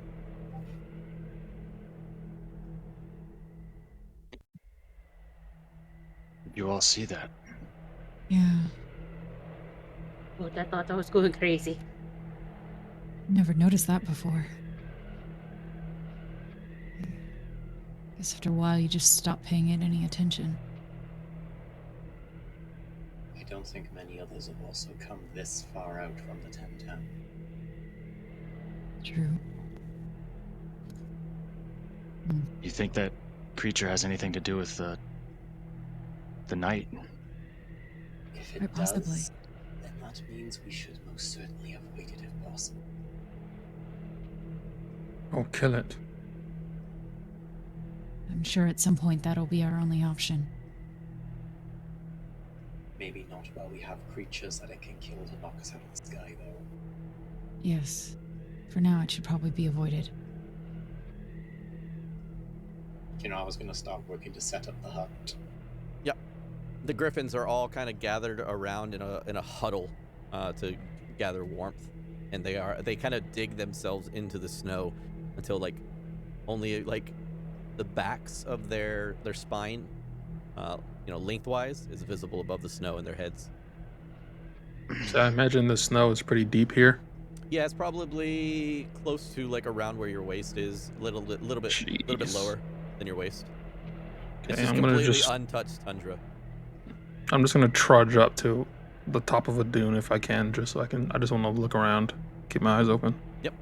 I'm gonna follow him. Okay. I'll take time to Okay. dig out some snow so that Kenrava can set up the hut and everything. Perfect. Abel, go ahead and I'll roll with me that. a perception. Leodin, you can also roll a perception. Well, I wonder who will roll higher. We'll see. I'm not giving her Well- passage just yet. So. Not bad. I got a natty 19.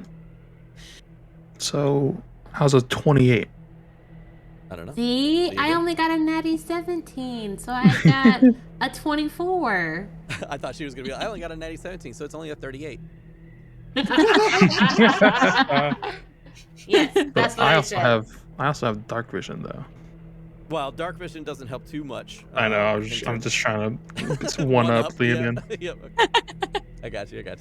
All right. So, as you look out, just for the sake of Trey, you notice because Leodin didn't, obviously. With her 24. With her 24, she didn't see it. You would have noticed a faint orange glow over like one of the dunes near you, dunes of snow. What the fuck? And you can see Is it it, like, like, yeah, you can see it fire? like pulsating. I'll sort of nudge Leodin and put my finger up to my mouth and point over to where the light is. I literally give you that face. I know you didn't see it. Oh, thanks. It's definitely one of those things where she just wasn't even looking. She was like looking the opposite direction. Yes, I was scanning the other way to Yeah. make sure we were safe. Yeah, exactly. Do you want to That go was good. investigate? Always. It's not too far off. You can see that the dune is probably no more than like 30 feet away. You know what I mean? Okay. It's kind of close. I'll cast And Pass doesn't Without this- Trace anyways.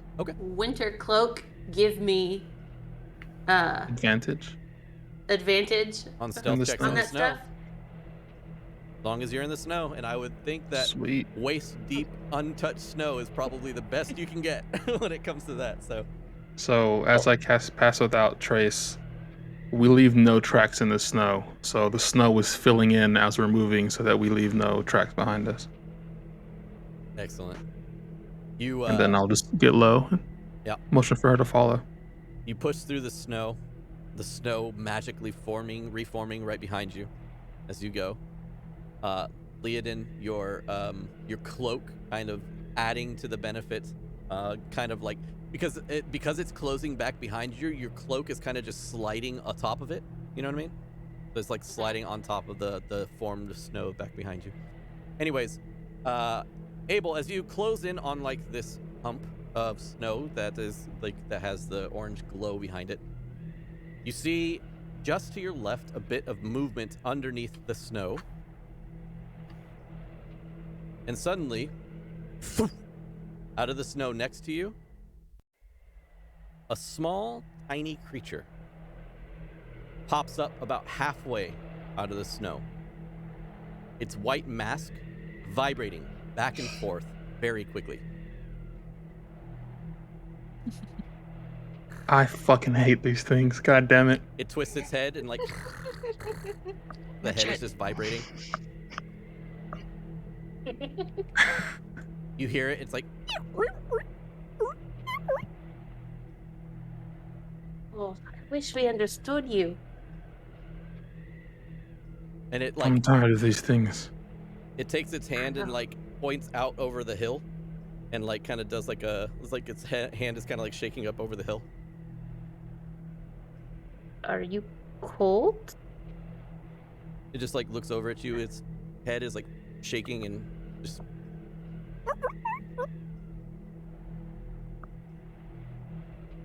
Did it point over the hill that we're going towards, Yeah. or did it point? Yeah. Okay. No, towards the fire, or the fire. Mm-hmm. Well, this has spooked me a little. Should we? I'll be fine. I motion for the Chwinga to get on top of the fur if it wants to, and I keep going. Okay. The creature that you know is a Chwinga pops out of the snow because it was only like halfway out.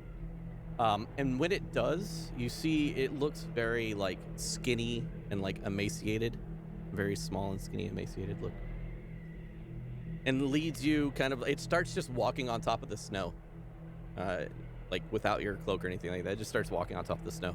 Makes its way over to the hill and then kind of like does like a squat on the top of the hill and like puts its hands on its knees and then like calls you over. I would like to stealthily go over there so I'm not heard. Yeah, go ahead and roll stealth. And you can roll with everything that you guys have. So Advantage and plus Advantage 10. and plus I 10. would like advantage and plus 10. Do you want me to roll too?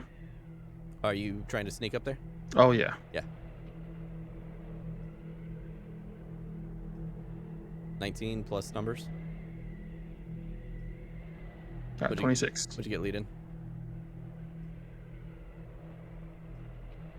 You rolled a nat 20, didn't you? This is in the 30s. Really didn't. It is 32. Hell yes. Abel, as you're walking, Leodin disappears. God damn it.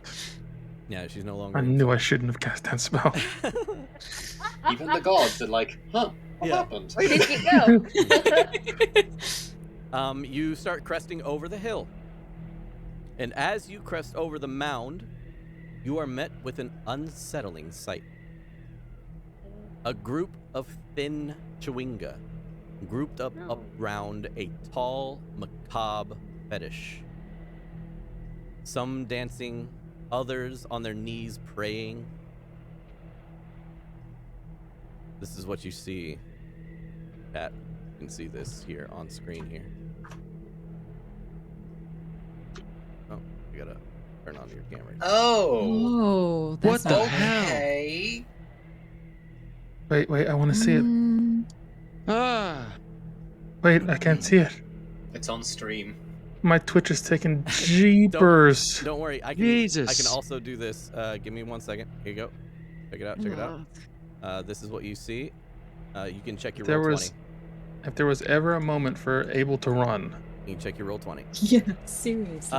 As you crest, you are met with this unsettling sight. A group of thin Chwinga grouped around a tall macabre fetish.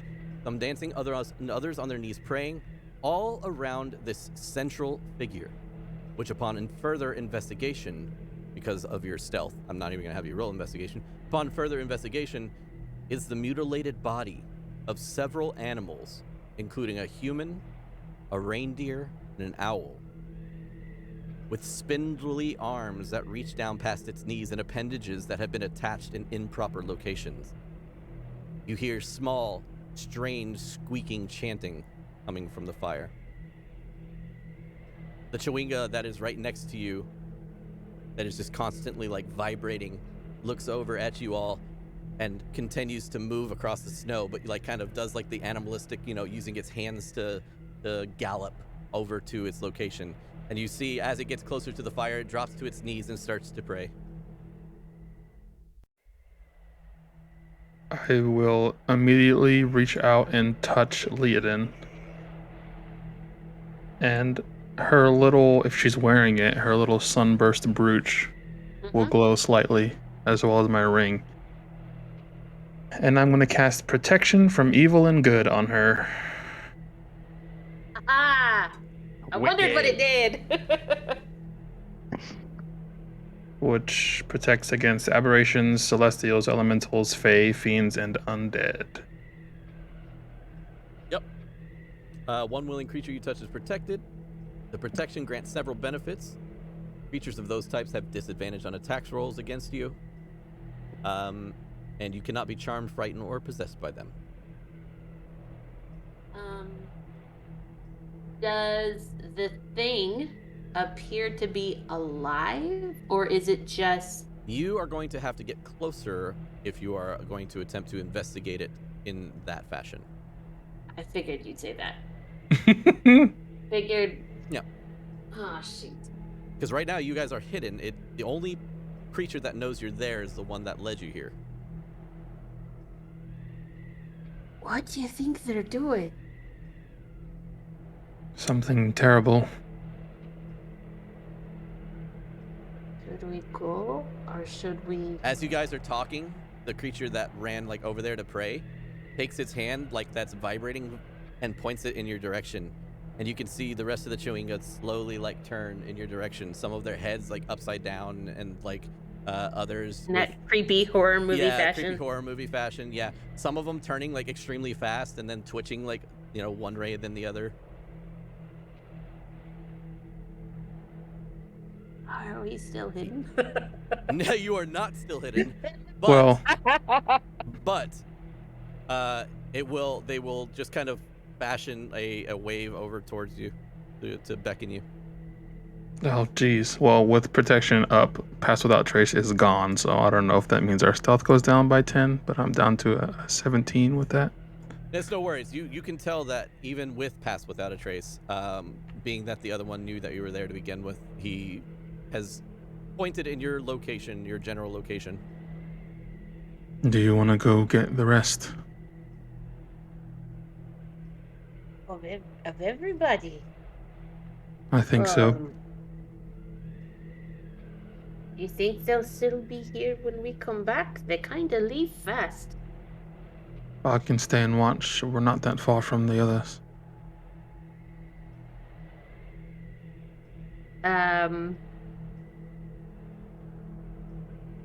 I will then go, I don't think this is a good idea. And I go back, leaving Abel there. So you turn around to like go to leave, and Abel, you are kind of like keeping a direct eye on everything that's over there.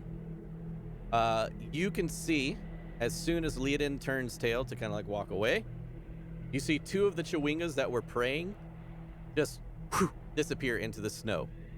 And the second they disappear into the snow, as if like taking a portal, they pop up right in front of Leodin. That's not terrifying. Jesus. And you can see their masts are constantly like vibrating. Just as a reaction, Abel would immediately just knock an arrow. Yeah, okay. All right. So you knock an arrow, and as you like slowly like draw back and just like I don't know, wait, I assume. Yeah, just waiting.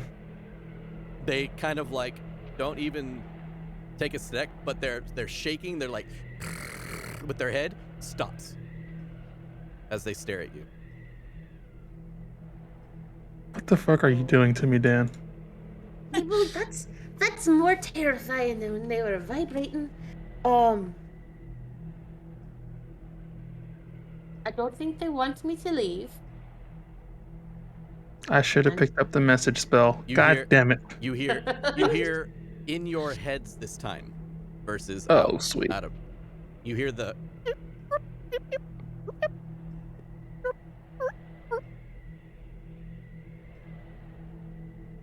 Dang it. I wish I knew what they were saying. Do I know anything about Chwingas? Is this normal? This can't be normal. roll a nature check. Oh, No. sweet. My specialty. No, roll a history check. History? Yep. Just as good. You want to play a game? That was Chwinga for Do You Want to Play a Game? We're playing D&D. Oh, hey. 19. 19 on history. Yep. This is not fucking normal. Yep. Fuck. Oh, Have we realized they're gone? I mean, they've been gone for maybe probably like 10 minutes. God damn it. Here's what I'm going to do. I know what I'm gonna do. I'm gonna go down into their, like, I don't know, prayer circle, enemy spell, whatever it is. Yeah, yeah. and just stand on the outskirt of it. Okay. Yep. It's essentially just like a campfire, and then like at the end of the campfire, on like one side of the campfire, is this weird fucking like scarecrow-like fetish. Ugh. So I guess Leodin just walks past me, and I'm just watching. Yeah. Yes. The two Chwinga that were like, you know, keeping her from going anywhere, or at least popping up in front of her, they're just staring you down now, Abel, as your arrow kind of just like wiggles on the knock. I'm going to follow Leodin. Mm-hmm. And I'm just going to cast the light cantrip on my arrow. Okay. And I'm just going to follow Leodin. Yeah.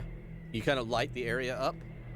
It is with that like kind of glow over the area. Mm-hmm. The three that are not there, what are your passive perceptions? 15. Not that bad. What was that, Olana? 15. Okay. Mine is 10. Mine is... Where is it on here? The side Oh. towards the bottom. Underneath saves. Yeah, mine is 15. Okay, so two of you with 15. Not bad. That's not bad. Okay. And Abel, what is yours? Mine is 19. And mine's a 22. So The two people highest with perception passive people. perceptions are out and about. So you guys approach the thing, and it seems like they are just praying to it.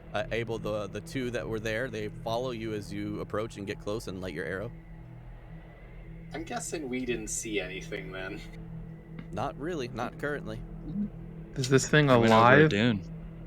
So now that Oh you yeah, are can we closer, investigate it now? now that you're closer and you have not done anything crazy, you can inspect the creature that, or whatever is they are currently worshiping. So go ahead and roll investigation checks. Again, for those that are just joining us, this is what they currently see. This Yeah, is the it's nightmare that you assumed that shadow was in the beginning. Yeah. Yeah, this is like what I thought was going to happen at the beginning of the campaign. I got a No, 10 it's right. total on my investigation. 19. That's what I rolled.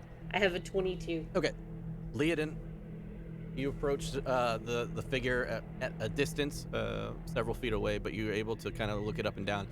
It is several dead creatures that have been pieced together, but the creature is not moving, does not look alive. Matter of fact, its like rib cage is open in the middle and bowels are spilled out into the snow below it. It's I really standing. hope it's not alive. It is standing. Does it appear to be propped up, or is it... Okay, great. Great. Really cool. So glad I decided to do this. Yeah, me too. Me and Leodin. So what do you guys Up do? to no good. The best scouts ever. Yeah, the dream Mhm. team.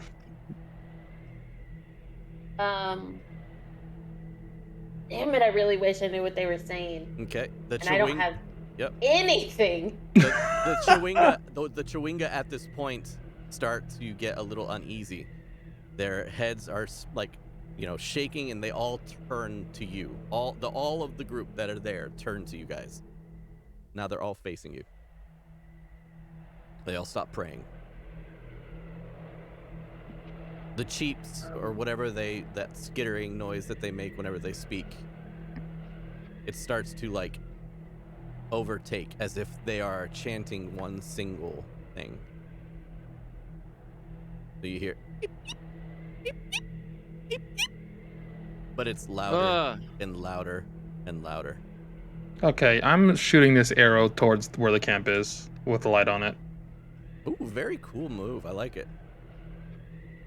So, as you like hear that, you take your reaction to basically like, and then let the arrow go in the opposite direction, like a flare.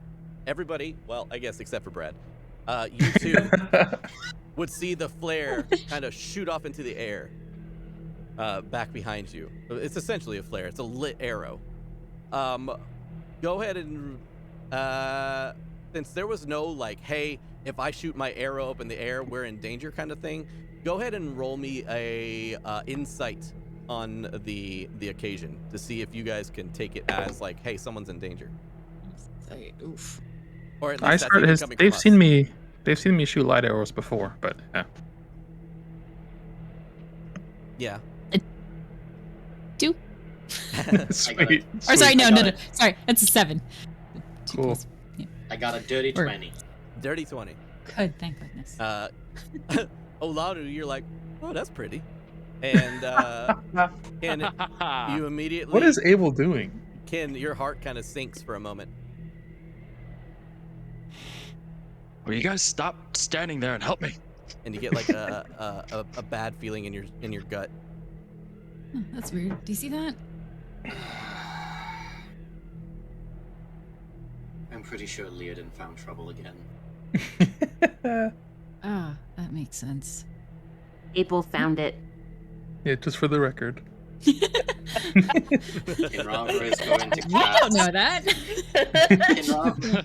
Kinravra is going to cast Fly on herself and Jeez. just head over to that direction since I have 60 feet of movement with that spell. Okay. And you hear Valony, oh, here we go again. As you woof and you just take off, I guess. What are you guys doing as fucking Kin just flies away? I'll call Percy to my side and start heading up towards that direction.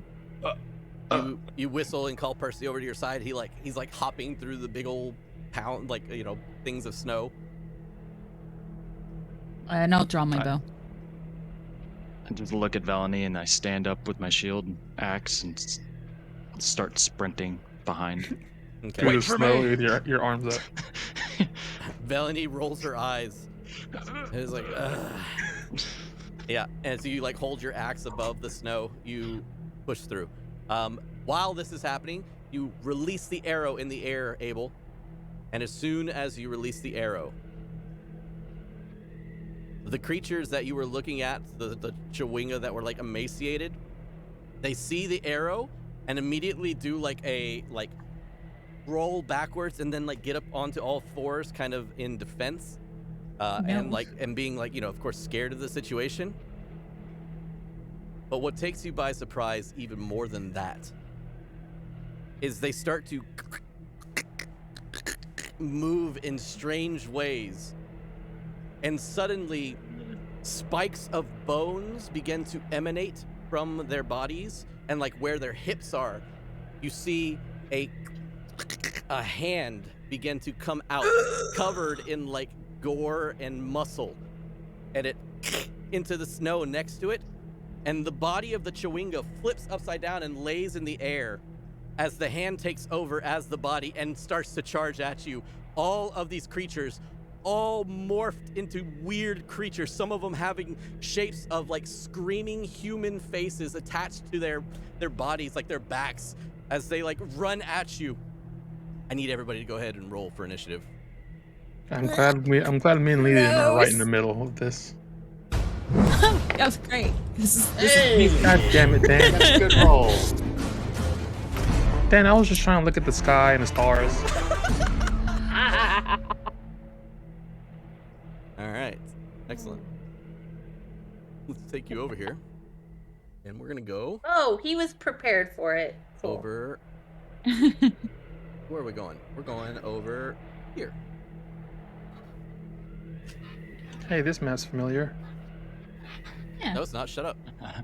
This is where I got gored by an elk. Nope. Whole new map. We don't reuse assets here at Nat1Fun. Definitely not. That's being used in a couple Nope. episodes later. Nope. Never. Yeah. Ooh, look at that We Life found fancy looking. things. Some Look at some Percy. bouncing betties. Some bouncing Right. betties. So, let's see. Let's get you guys where you are positioned. Leodin is close to the fire. Abel was right here when he shot off his arrow, and you guys are not there yet. Yep. We're gonna put you guys up in the corner for now. No. Hey, look, Percy has a token. Yeah, I know. He's so cute. Aw. And I can move him. Yeah, Dan did some work this week. Okay. So now that we have you guys kind of all positioned, let's go through initiatives. So first off, I need to grab my sheet that I'm going to be filling out here. Uh-oh, did someone leave the call? Or did I do something weird? No, we're all still here. Yeah, they're still here. Oh, shit. I It's think- because I move the cameras whenever... Fuck. Yeah, because I wasn't here last week. It's okay. We'll just do this. We'll just do this. There we go. All right. So let's move with this. Olanu, what do you got? I had an 11. 11. Leodin, what do you got? 20. 20. Not natural. No worries. Kin, what you got? I got a 21. Nice. Hey. Grim? 21. Nice. God damn, Grimly. Abel. Does Percy go on my turn? Yeah. Abel. He'll go after your turn. I got a 12. Actually, you know what? He rolls his own initiative. Let's do that. And Okay. Melanie, I will roll for her. Melanie rolls a 12. All right. So, and let's get Percy. What do you got? 3. Ooh, sick. Okay. So now we got everybody's initiative. That means that Grimly and Kin actually are the first to go. So Kin Rava, you are flying in at Mach speed, essentially, towards this location. And we'll say that you arrive first. So you can get within the map's corner where you are located currently. And that is going to be not your movement for the turn, but our movement for the this turn of events or whatever. You can go ahead and act as that is your starting point, basically. Alrighty. So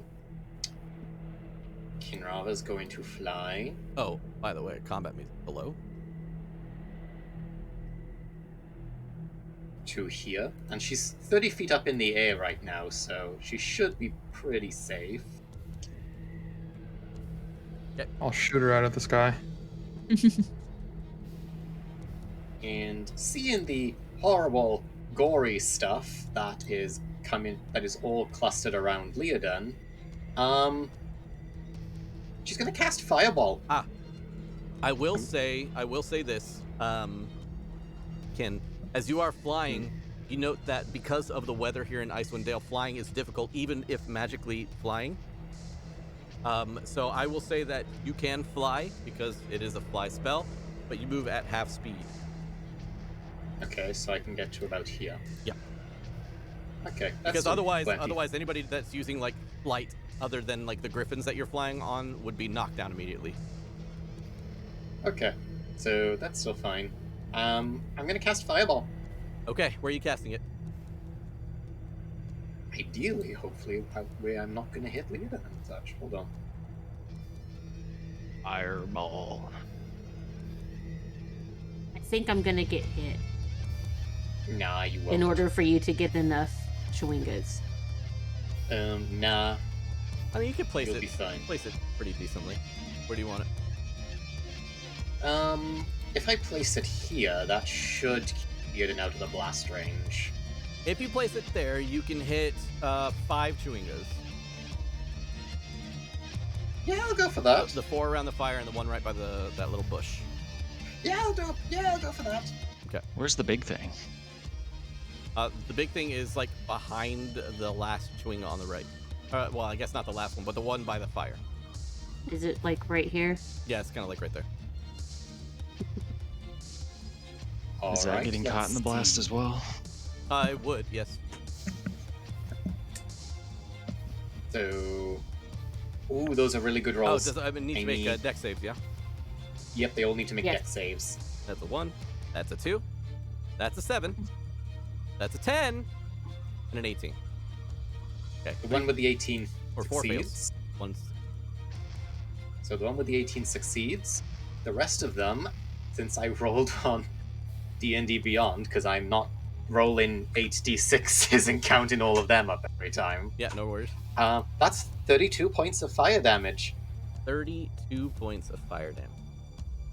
So, just like a firework, she's going to hold up her hand, and blue fire is going to shoot out and then explode next to them. Yeah. The rush of wind that comes from the explosion kind of has everybody kind of covering themselves from like all the snow that gets blasted in your direction. And the fire, boom, kind of exits from that area. And like the flames kind of persist for a little bit. And then they die down as the ball of flames kind of goes out. And as soon as it goes out, where you would expect to see pieces of Chwinga left, essentially, you see the Chwinga are there, and they are shaking violently. Like, I mean, their whole Do body they at is least shaking look violently. injured? You see the Chwinga split in half and then balance itself, and more appendages come out as the creature doubles. Oh God. No. Oh no. Oh boy. What the hell? Oh boy. More hands and fingers and legs and faces all coming out of these creatures. All right, Seth, what else you got? That's all I got. Okay. So I'll end my go. Gremlin, Jesus Christ. you're up. I guess I'm just running towards the group. Okay. However close I can get. Yeah, you get your Am I- regular movement speed. You are located where you are, so you can move from there. Okay. It's just a matter Is of it like when you difficult get terrain? there. Dan? No, I'll say it's not difficult terrain. It's just it's Okay. fresh powder. Got it. If he wants to bulldoze through it, he can. You're muted, Brad. That's 25 feet. So I'm like underneath Kenrava flying there. Okay, yeah. Jeez. I'm going to cast. Fuck. Bless on. I'll cast Bless at level 2. A level 2 bless. Okay, who are you casting it on? So that would be 4 people. I will bless my friends, whoever's in range. Yeah, all of them. All right. Alanu, Kenrava, Abel, and what's the distance? 30 feet? Am I close enough to lay it in? Nope, you're just out of range. Nope. I'm not in range either. Is it 30 feet? Oh yeah, you're right. 35. Yet. Okay.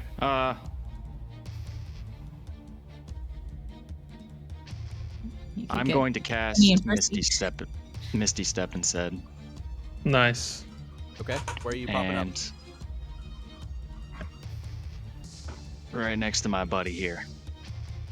Ooh. All right. Poof. Like right. Grimly next- just appears. Yeah, for sure. So like what happens is Abel, as you are like preparing to fight and you see this, like you kind of are covering your eyes from the blast and you look and then you see the Chwingas split apart in front of you. All of a sudden, like out of nowhere, like a white goldish dust kind of and out comes Grimly from nowhere as he just like emanates from nothing. Just a big smile on And- the face when he appears. I just take a readied stance to get into a fight. Okay, awesome. I'll end my turn there. That means we go. Damn, y'all rolled kind of low. It's all right. Abel and Melanie Mhm. will go up next. Abel, you're next though. Oh shit. Wait, All what right. did Abel roll? 11, 12. 12. I rolled a 20. Did I not put you down on my list here? Oh, I did. Jesus, I thought the 20s were done. I'm sorry. You're right, lead in. You're up. I was next. like, I thought I was after Grimly. You're totally right. Okay, okay. Okay. I am, for my action, I'm going to cast Thunder Wave at the 2nd level. It is a 10-foot. No, it's a 15-foot cube starting at me, going outward. Okay. What I'm going to, so everybody needs to make a Constitution saving throw. Who would be in that? I think it's like, oh, where's the thing that I want? That one. Fear going out. I think it's. Is it 15 either way, or does it go out? She asked to the people who know more.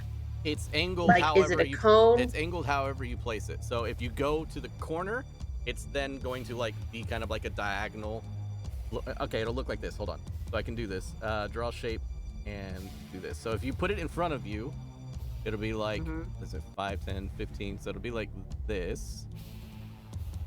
But if you put it to your corner or your like, diagonal, it would just be like this.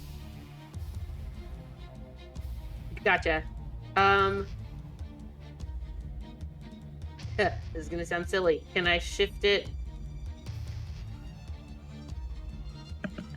I can't move these. They're yours. Yep. So you Where put it like right it's. Yes. No, I want to get that one away from me. That it can go back to where it was. This one here? Yeah. Okay. So I need those 4 to make a Constitution saving throw. That's a cock. Let's see. That's 2. That's 5. Come on. All right. 14 for one of them and 3 for the last. Okay, there's 1 success. No, mine's a 15. Oh well. Okay, so no successes. Well, hold on. What was the save? A con? Yeah. I just rolled that was a great roll. Gotcha. Okay, they do not have 2 con. You're good. Okay.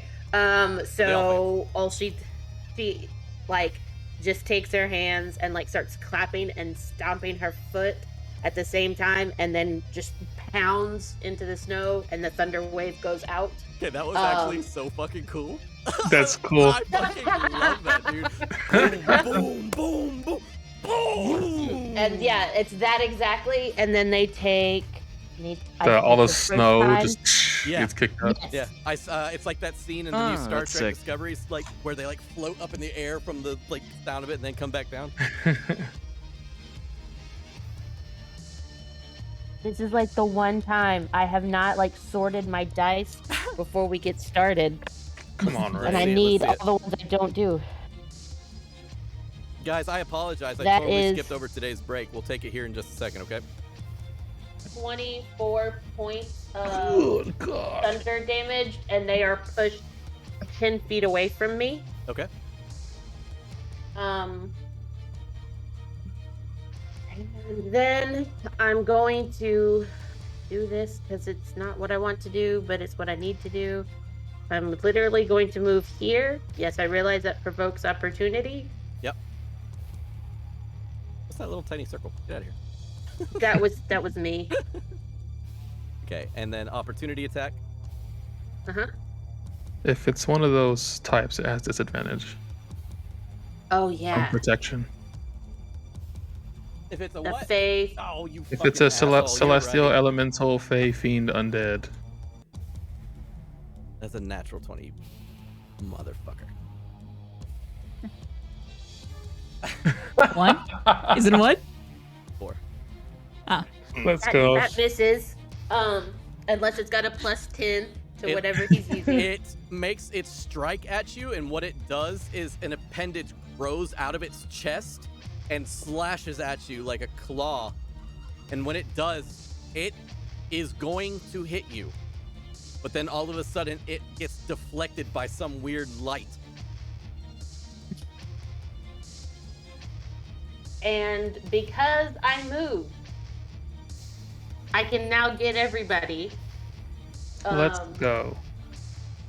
And y'all I'm going to use my special bardic. And What's the range on it? You get 60 60. feet. Is Velony out of it? Fucking hell, man. Okay. He's 65. I can also only get 4 people, so it's not like I'm gonna get it either. Fair enough. So Abel and Grimly and Kinrava and Iceheart have 8 temporary HP. Okay. And you can use your reaction right now to move. I won't tell you if you want to come closer. You may move if you'd like, folks. Would you like to move? Stay. I'll go through everybody. Abel, are you moving? No. Kin, no. Grimly, are you moving? Yes. Okay. Where are you moving? How far? 15? 20, Or your full 25. movement? Full movement. Your full movement.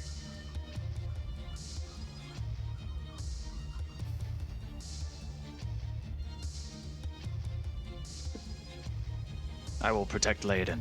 Right on. Nice. You kind of step into her place as she runs off, doing her glamour bard thing. What do you do, Leodin, in order to have everybody kind of be distracted for that moment as Grimly gets into place? What I want to do is sing, but I have a feeling you don't necessarily want me to do that on every stream because I tend to use it every stream. But no, it is. I very seriously. It's like, whoa, pay attention to me. Yep, the Chwingas, all of them except for the ones that get fucking blasted. They all kind of like turn to you all awkwardly and like, as Grimly, as you run away, like speeds into like that spot and then fills the gap. That's so cool. Olanu, are you moving? Yeah, she's going to rush 40 feet forward. I think that was there. Let me double Okay. check. Yep. Yeah. Right there. Okay. Okay. Then next up is Velany. It's like, what? I can't hear you. And she goes, This is not me. did I skip you? Oh, that's because we went to Leodin. I said your name already. Yeah. Yeah. You're up. Sorry. It's all Jay. good. Well, I think it's pretty obvious what I'm gonna do. I'm gonna shoot 3 arrows at Kinrava. Sure. Nope, I'm just gonna use Hunter's Mark, Which one? I guess, on this one here. Okay.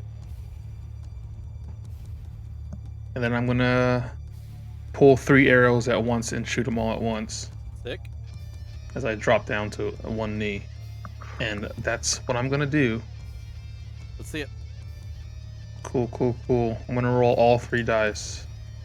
Boom, bang, bam.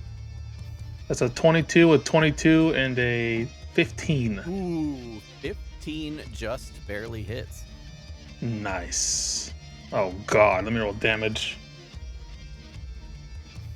Can I roll damage for you? Do you want to? Roll damage on the first arrow.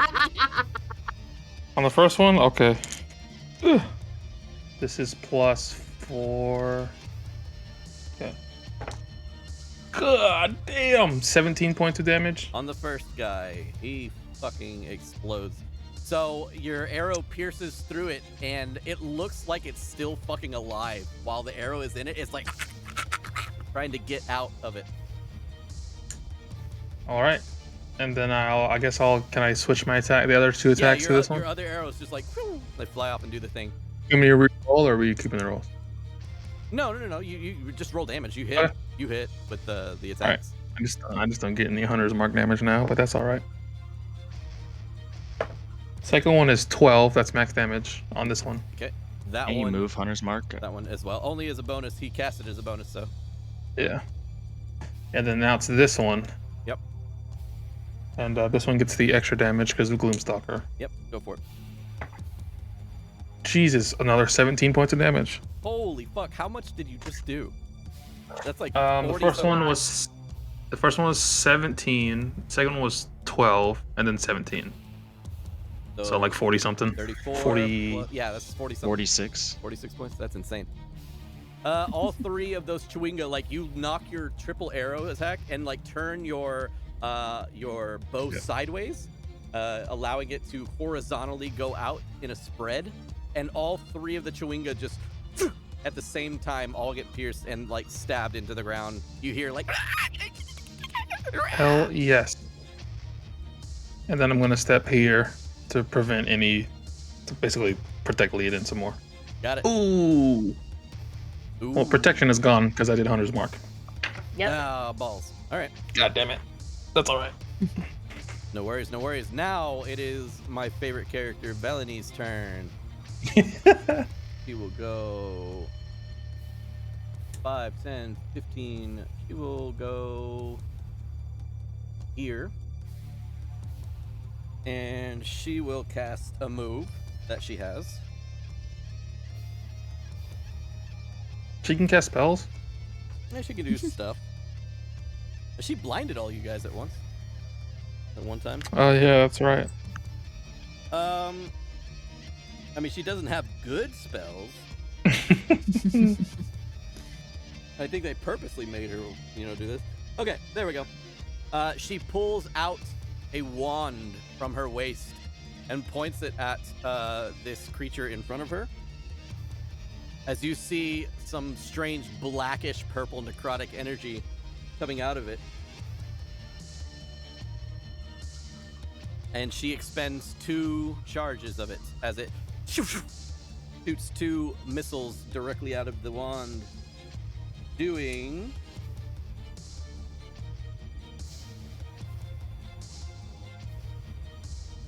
9 points of damage to the creature.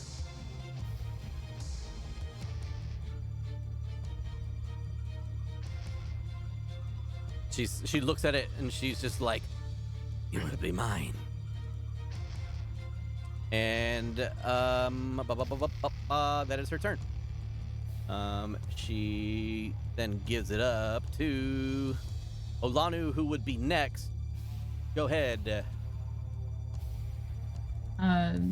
Let's...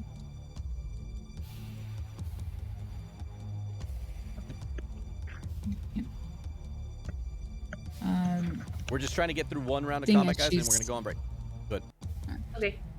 So since she can at this point get into combat, she's actually going to swap over to her glaive and herself right here. Okay. And then she's going to make the first attack at this one. Okay. Go for it. Bonus action rage. Okay, you're raging. Can't forget it. Yep. I don't have the. Okay.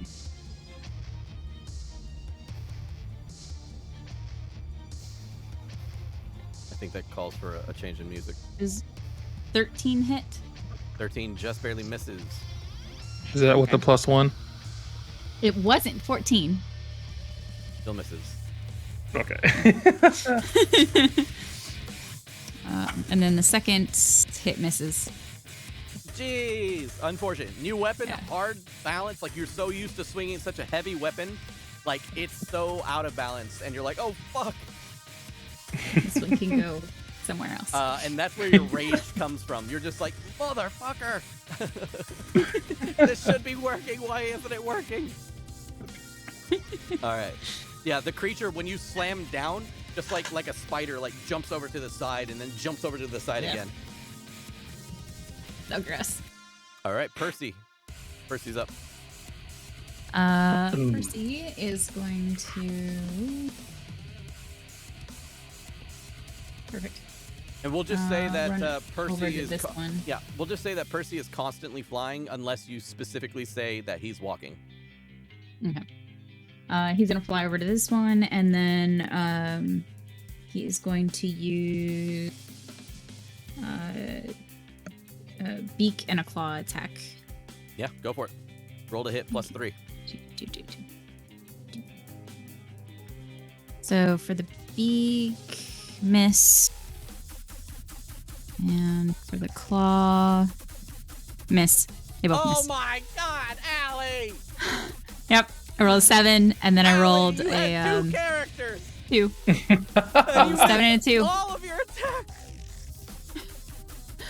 Oh man. Woo. Woo. Badge. All right. Remember when we said All of my Alana dice, was all good of in a sudden. combat? Yeah, no. You got no, Trey's not rolls today. tonight. Fuck. Yeah, apparently we switched. All Yeah, right. I have one die of Alanu's dice left. On that That have not betrayed me. horrible note, we'll go ahead and go on today's break. So we're gonna pick back up with the Chwinga's attacks back at you guys. Oh God. So we'll pick up back with that. But first off, let's do a dice giveaway. So please excuse me if the stream explodes like it did last time. I don't know why it did it. I don't know if it's the website or whatever, but we're gonna try it. We're gonna try it again.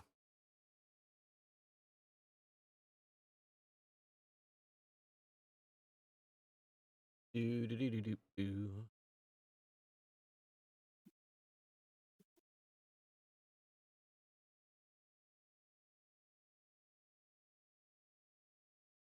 All right, that does not add a link to where I want to be. There we go. That also doesn't give a link to where I want to be. What the fuck? So how's everyone doing? Jolly's asked. Let's see. I mean, I'm good, Jolly. I'm fighting these weird tiny creatures that I've only ever been kind to, so it's whatever. Yeah, it's a little spooky. Just a It's a little bit. nerve-wracking Just a little having spooky. Percy in combat. I know. As soon as he moved up to Oh, I attack, I was like, know. "Oh no, he's gonna I die know. so fast." I'm just like, what the fuck? They literally like doubled from a fireball? What the fuck? Hell yes, that's awesome. Okay. So fire's probably not the best thing to use on them. Gonna be raffle, and it's But thunder seems to work well. I can change my fireball to thunder damage. what is the dice called again? The Die fairy? Hard Dice Fairy. Fairy dice. That's Arth for the first time. Arth is putting in the correct. Finally, someone listens to me. What? What did Arth do? He did waffle, It which did is waffle. correct. It's Oh also my not God, you're so started yet. Oh my God, so dumb. All right. Thank you for the support, Arth. So fairy dice. Here we go.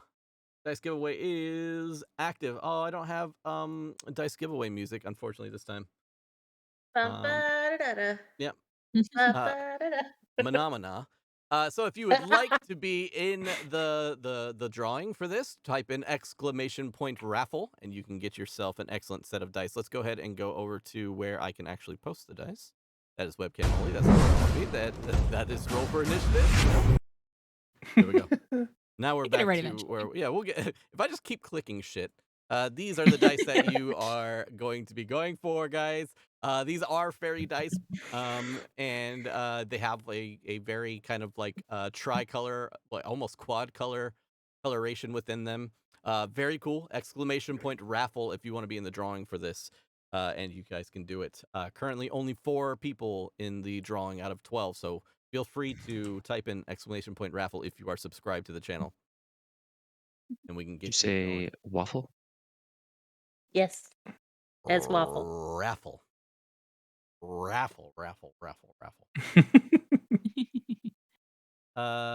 Let's see.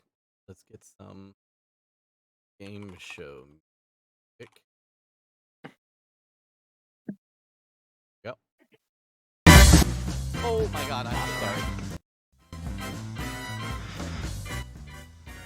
All right, we got some game show music. I'm making waffles.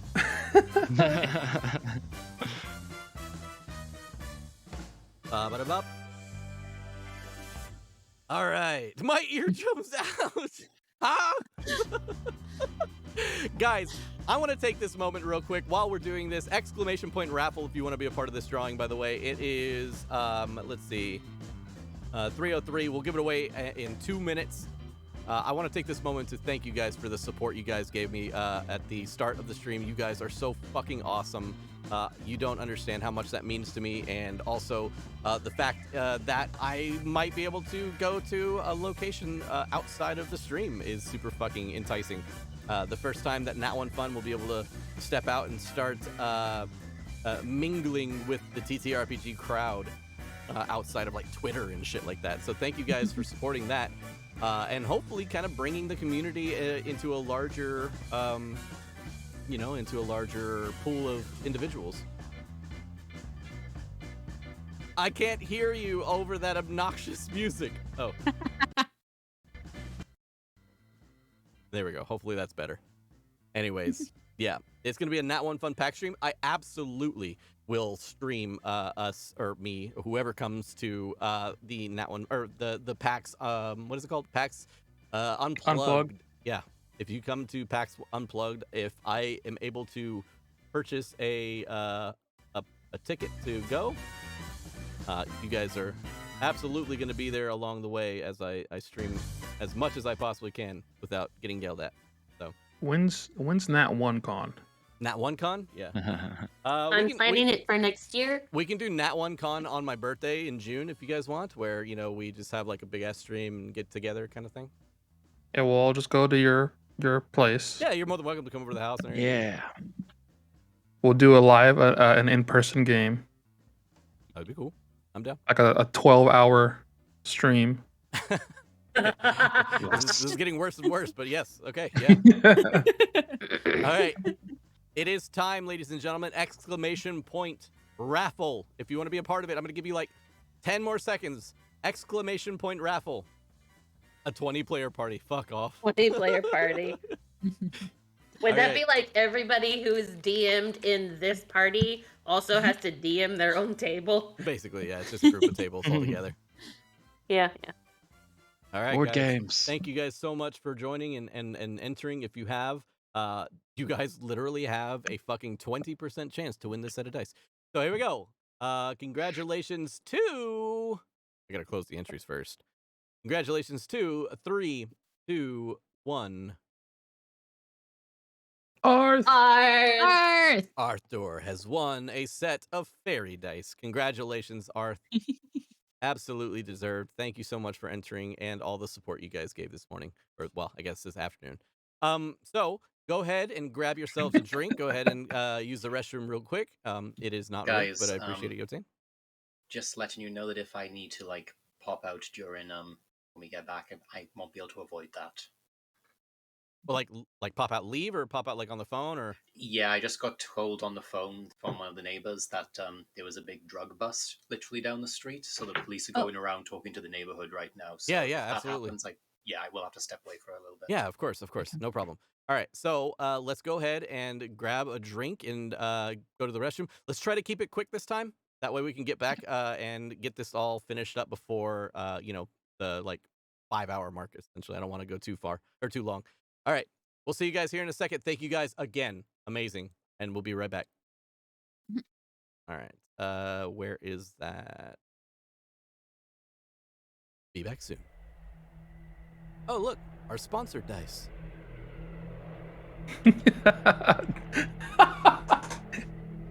You're dumb, Dan. You're an idiot. Oh, look. How'd that get there?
Like 100 kajillion degrees in this house.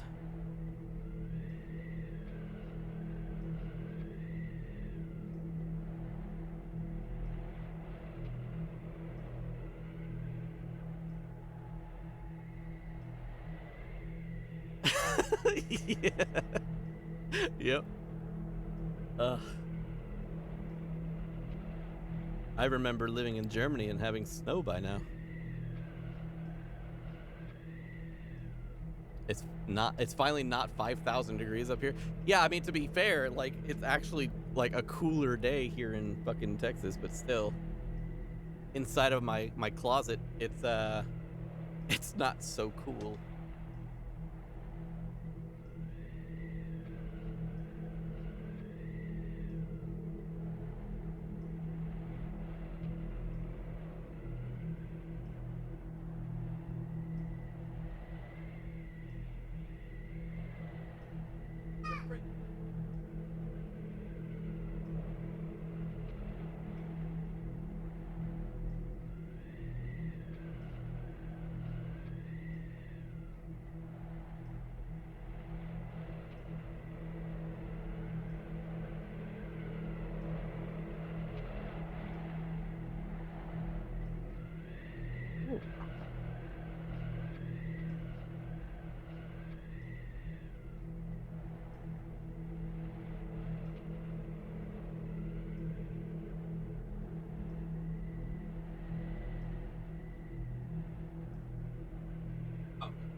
Zark, you are so freaking right. Oh my god.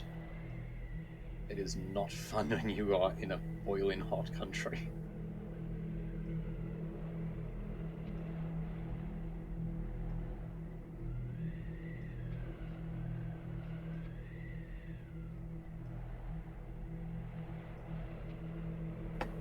I'm in the UK. The best way to describe my place is wet. Not cold, not hot, just wet.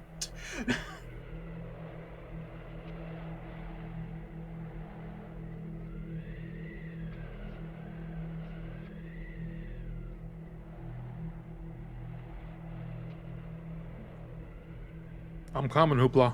I'm gonna come through for real. One of these days. Ray's gonna come too. We're all gonna throw down. I don't know what I'm agreeing to because I had to shut down my stream. And so I don't have chat up. But yes, I'm assuming it's going to Hoopla and Jolly's place. Yeah.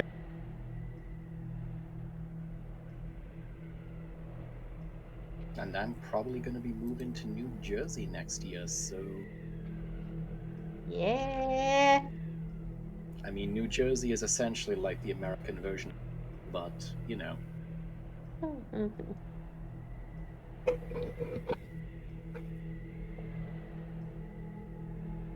Futurama has told me this. Robot Hell was in New Jersey. I believe Futurama. Matt Groening can fucking predict the future.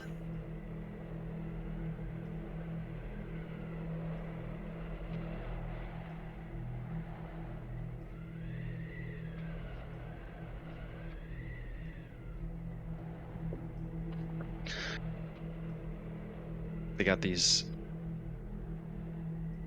pumpkin spice covered pretzels at Publix, and they're just so delicious. Just ate a whole box of them. You know, just when you try to be quick about things, and then all of a sudden, we had a potty training accident. Yay! Like, okay, guys, I'll be right back, and then all of a sudden, screaming from the other room. To be fair, like, everyone only just got back, so you literally just timed that perfectly. Okay. So, let's see. My apologies, guys. I left right mid-conversation while we were talking about Texas and shit like that. It's a lovely day to deep fry. I apparently need to practice more of my frying skills. Trey and Bumblebee need to come up so I have a reason to practice. I mean, I'm down, dude. I'm so fucking down. All right. So we're all back.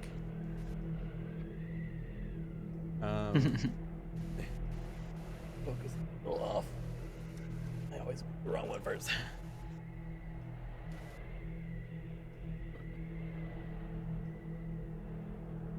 Okay. And we're back. So let's go ahead and jump back into combat. Again, it is the creeper's turn first. And that's a one-on-one scene. We will return back there. Ray, your microphone is like buzzing. It's like really staticky. Staticky. It's like the activation for the microphone is set really low, so you can like hear everything. It activates the microphone really easily. All right, so let's go ahead, and I'm also gonna set the music to get the tone back again. And Iceheart has raged, so we will play that. Yay. One of the best songs. All right. So now, as I had stated before, it is the Chwinga's turn. And they are angry little buggers. Okay, so protection from good and evil is down. And I need to do...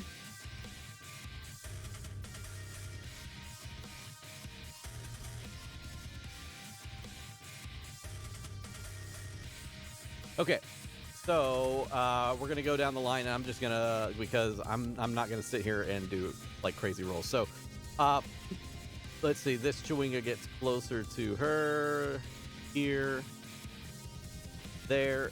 The Chwingas, by the way, for the ones that are far away, you see them just disappear into the snow under them, and then they pop up like right next to you.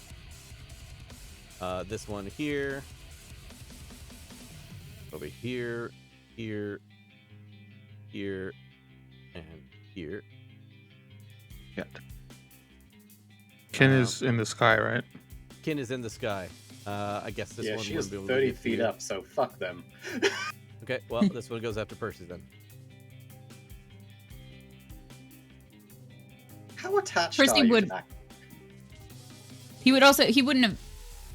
He'd- He wouldn't have stayed on the ground like he would have. Okay, so he Attacked attacked, and- and then he would have ran off.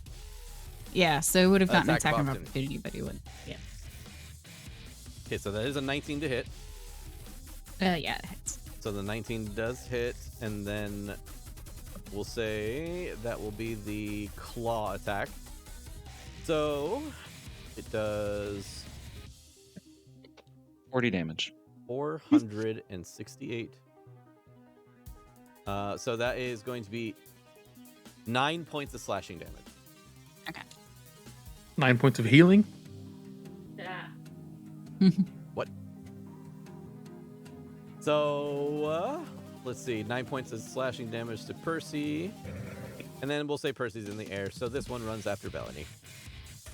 Oh, and since it's in the air, I guess these would be over here then, like that. We split the difference. All right. So now let's go down the fucking gamut. We have 4 attacks on Olanu. So we're gonna roll 40-20 on this one.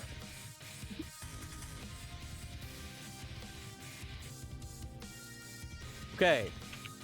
They have a plus what? They have a plus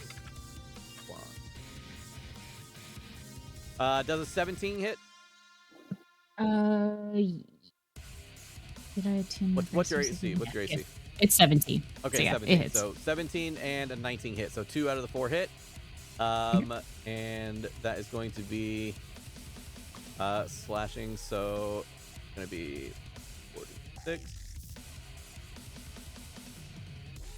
7, 10, 11, 12, 13. That's going to be 13 points of slashing. Halved. Down. Yep, half down to 6. And then 6 points down to 3 of cold damage, down to 1.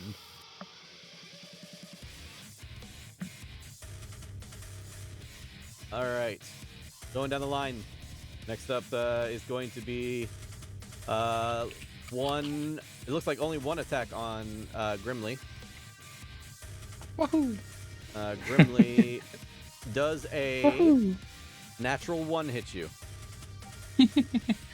No, Got it. I think. Got it.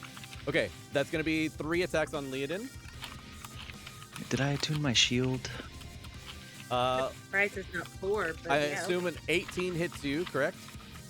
it does. Okay, there's an 18 and a natural 20 in there, so 2 attacks hit, 1 with a natural 20.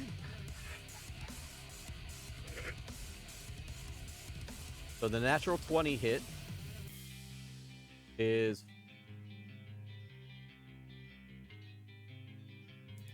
16 points of slashing damage. And 10 points of cold damage. And then the regular hit is 6 points of slashing.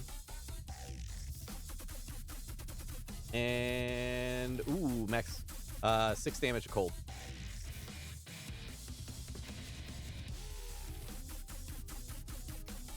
That's the round of attacks on you. Abel, gonna be 1 attack on you. That is only a 5 to hit. That does not hit. And then the 3 on Velany. I swear to God. 2 natural 1s and a 17.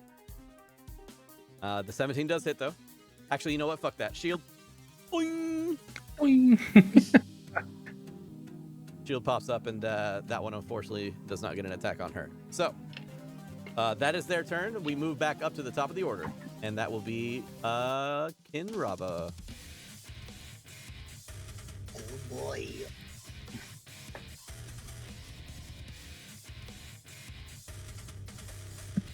What you got for me? I really don't want to have to use another radio weed now that they've clustered around everyone. Do it. Actually, you know what? I'm just gonna cast Mirror Image on myself. Okay.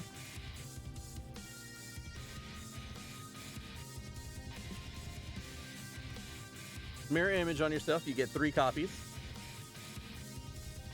And you know what? Yeah, I think I'm just gonna.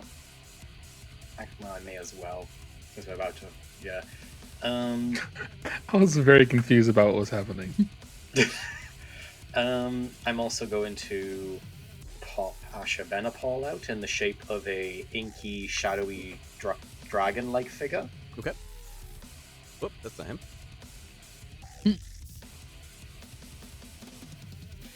What was that? That was just I think it was Omen. Omen.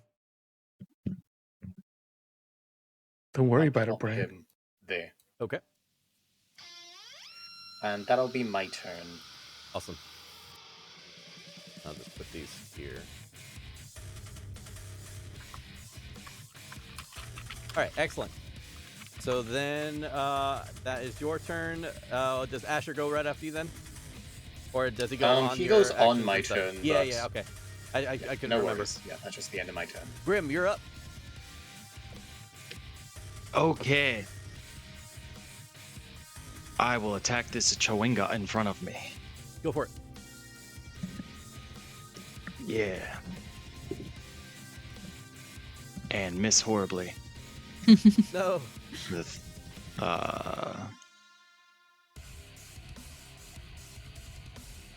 yeah, that misses terribly.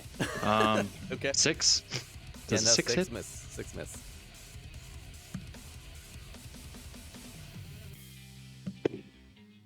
What Ooh, else you got? better. 21 to hit. That hits. And 1d8 plus 3 for 4 damage. Nice. Got it. What else you got? I'm going to pump a divine smite into that because Sick. that was just weak. Yeah. Go for it. Okay.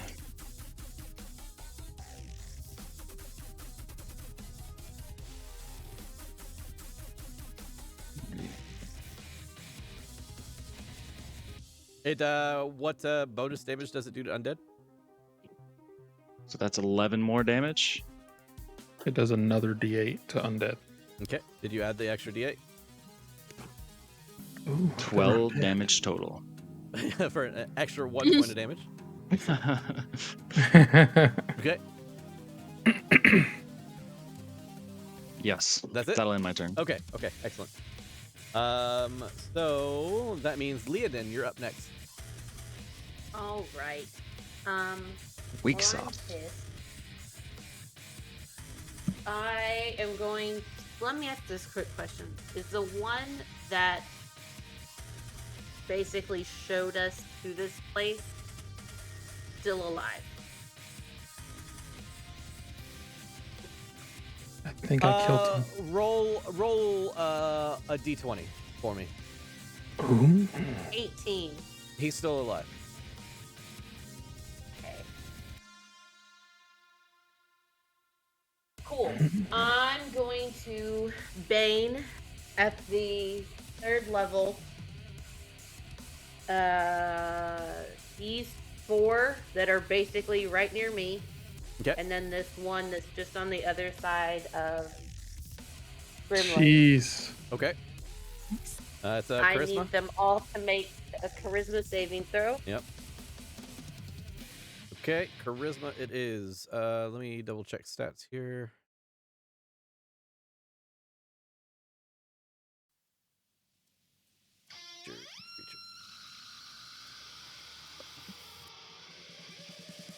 Charisma. Ooh, they have a lot of charisma. Of course they do. All right, 1, 2, 3, 4. That's a success. That's a fail. That's a fail. That's a fail. Fuck off. That's a god damn it. Only 1 succeeds still. Cool. Well, you know what Bane does. Mm-hmm. Unless you want us to read it to you. Yeah, I'd appreciate it. I totally forgot. What else you got? The thing that I want to do, it would not be beneficial. If I did, it'd be more beneficial. I'm actually going to use my bonus action to do the special bardic again, but I need the temporary hit points. Yep. So since Kin has her extra kins, I'm going to give it to me. Okay.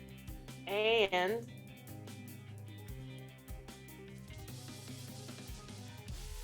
I'm going to move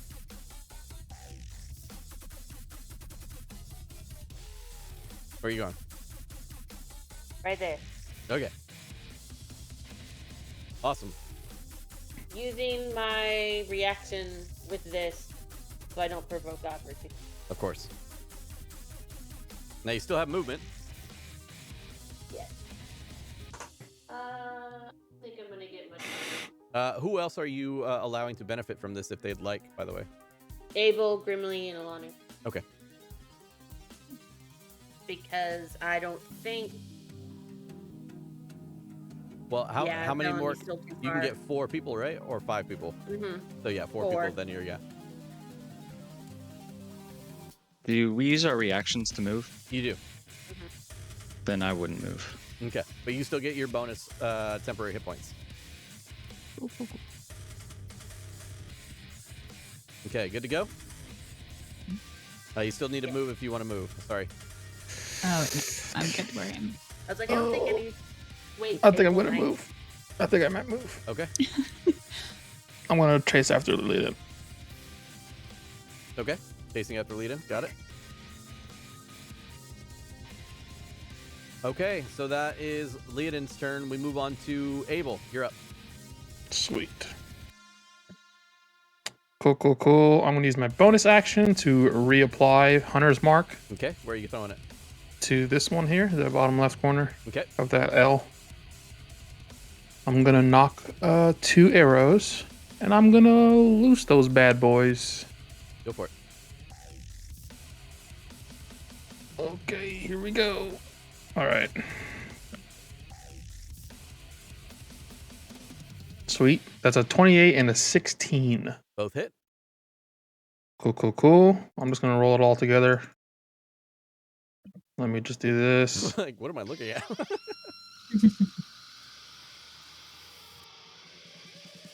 6, 7, 8 plus 8, 16.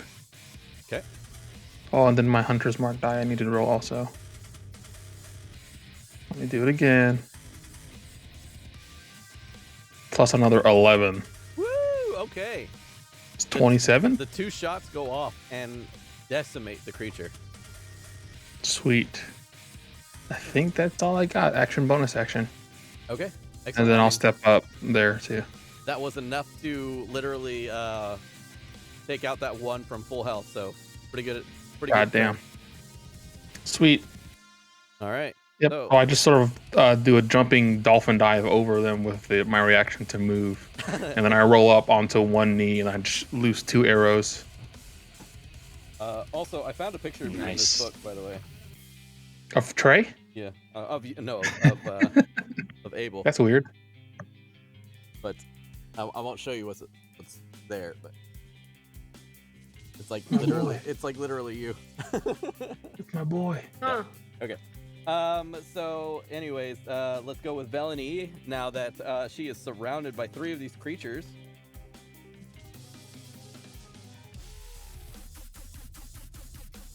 She will use... Where's her get the fuck out of dodge moves? Come on, man. Just give her some. Be the DM. Yeah. She casts Wish. Yeah. Just give her teleport. Yes. Why didn't you just take us to the island with teleport? Yes. She will... Fuck, her moves suck. Anyways, she'll use Vampiric Touch. Vampiric Touch is a melee spell attack against one of these creatures. And that will hit. It takes 3d6 damage.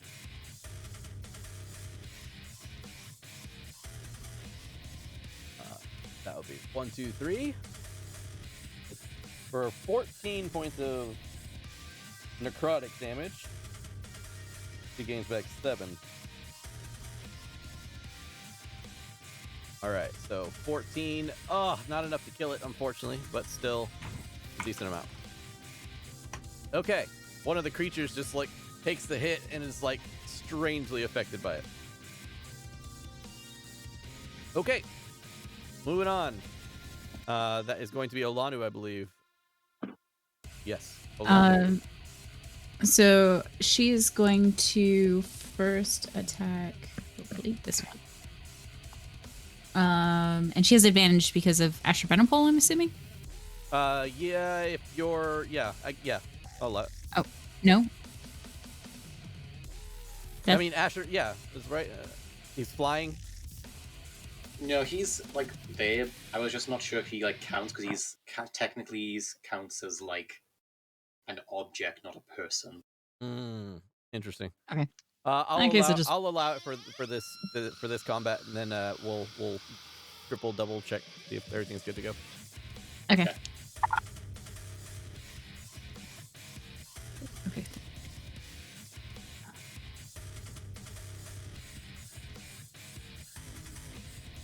21. 21 hits. Okay. And then... Now you don't even need to roll damage. Okay.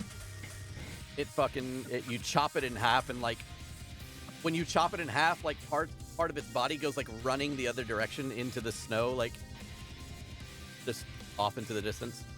Gross. Oh, that's nice. Oh, that was one that got thunder waved, huh? Yeah. Cool. And then she'll attack this one for her second. Go for it. +1. She'll use Reckless. Oh. This one's a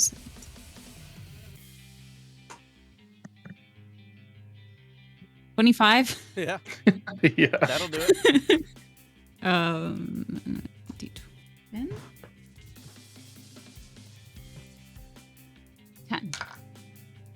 Where were you? 10. Nope. Damn it. 2. And that's for 5. Yeah, 5 points of damage. Okay. And then as a bonus action, she's gonna activate the effect on it. Awesome. Okay, so the effect on it, for people that weren't here for it, but basically, any creature within 5 feet of the original target will make a DC 15 Constitution saving throw. So that is 2 creatures. They both fail. And then that will be 2d8 plus 2 for each of the creatures. Nice. Roll max for me. I'm like, where's another D8? So the first Have one of one, mine here. What's that? I was the first letting one you takes use one of 15. mine. Oh, First one takes 15. good Yeah, God. I rolled a 7 and an 8. Okay. Plus 2. Second 17. one, okay, it takes 7 points of damage. Okay. So, as you strike the creature for the first time using this this thing's magical ability, you slash through the creature, and as you are slashing through the creature, a warbling effect happens next to you, and stepping out slowly from the warble are these like fluorescent blue spirits that come out of it, these large Goliath spirits. And each one of them are holding a similar glaive, almost identical to the one you have. And they just start attacking the creatures next to you, like ferociously. And as they lay into them, they don't leave any cuts or anything like that, but the creatures are taking like an immense amount of pain and damage. And then as soon as the attacks are over, you see the creatures just disappear. That's sick. All right, that it? Or you got more? Yes. Nope, that's it. Okay. That is Percy.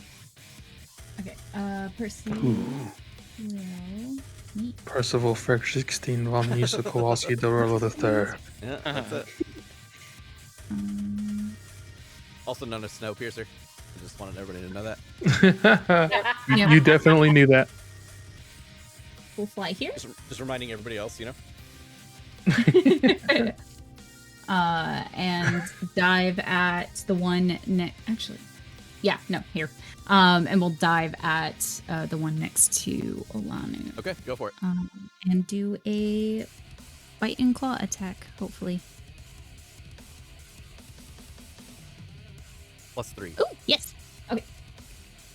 21. Damn. Yeah, and that was for the beaks. That's a D6 +1. 3 points of damage. Okay. And then second attack. Does a 15 hit? 15 just barely hits. And then that one is the claw, so it's 2d4. Go, Percy. 3. Ooh. 8 points of damage. -8. That's not bad. Okay, so I will say this. I will say this for Percy in terms of what's going on here. Percy is a creature with claws and wings, and these things that he is attacking are on the small/tiny scale. If you wish to pick one up with him and fly away, you can do so, and that can be a thing as well. So instead of attacking next time, or if it gets around to it, you can grapple it and then fucking fly off with it or something. You know what I'm saying? Oh, cool. Just think So about as usual, the different effects you can use Percy for. so with the rest of his movement, he would get up out of reach of the thing. Okay. Hopefully not get hit. Nat 20. This is very uncomfortable. Very uncomfortable. That is a natural 20. Fuck. What? Kill the bird. Oh my god. I need to show you. I can't not show you. At least you rolled all That's one. max damage. I cannot not show you this. Can I? How do I fucking? I just gotta share my screen. You guys have to see this.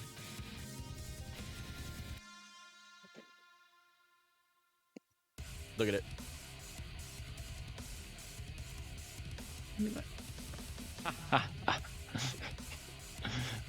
Nice. That's 12. Okay.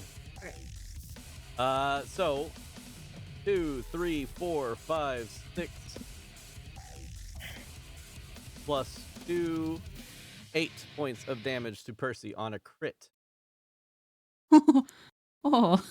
Okay, He is he's fine. resistant to cold damage, so he takes half of this next bit. So that is 8 points down to 4.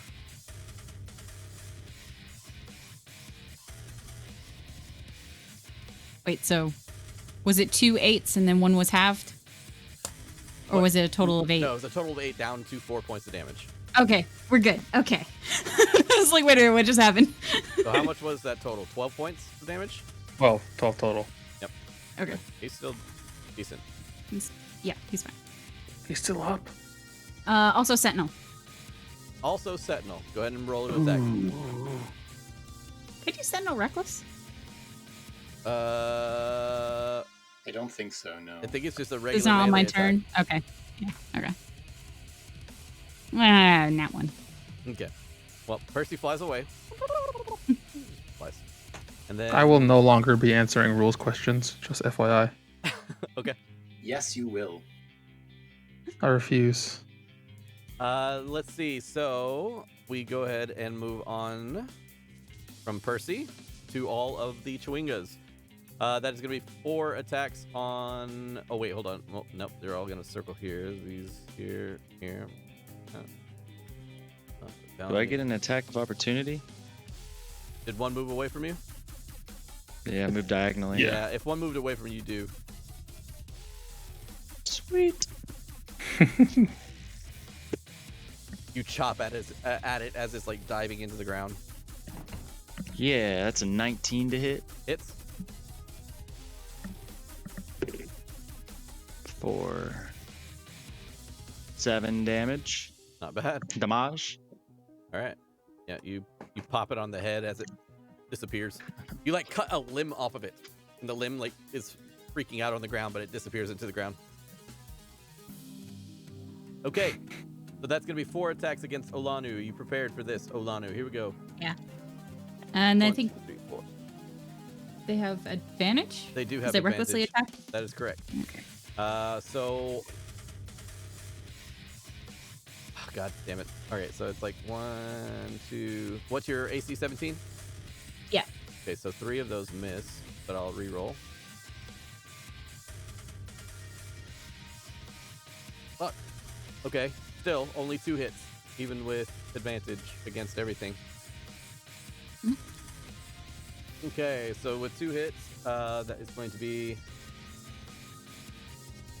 I'm rolling like shit. All right, 12 points of slashing down to 6. Okay. And 4 points down to 2, down to 1. Cold damage. All right. Then that is going to be 2 attacks on Grimly. Both with advantage. Wait. Only one of them hits, though, still. 19. Does that include Bane? You motherfucker. Uh, Bitch, are you kidding me? Come on, Bane. Oh, All one right. of them's not baned. The one that was Bane fucking hit. All right. 2 attacks against Abel with Bane. God damn it. I rolled low to begin with, so it's like not even. Okay, here we go. 3 against Melanie. 2 with 2 with advantage.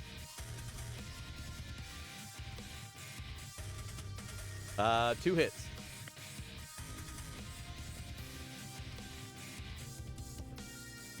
That is 11 points of slashing You're gonna die.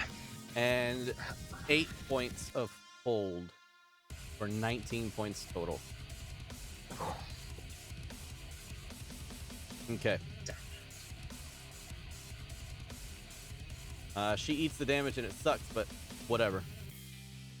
All right. So that is the Chewinga's turn. Back up to the top. We move on. Kin. Now you got all your stuff set up. Okay. So she's first of all going to float down to the ground.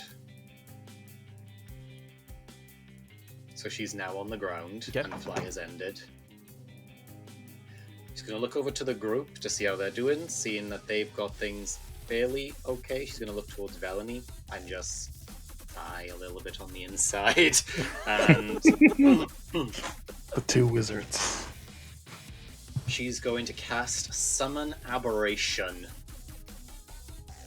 So a large magic circle appears on the ground, and then slowly rising out of it is this horrendous creature made up of teeth, tentacles, and everything else as she summons a star spawn right here.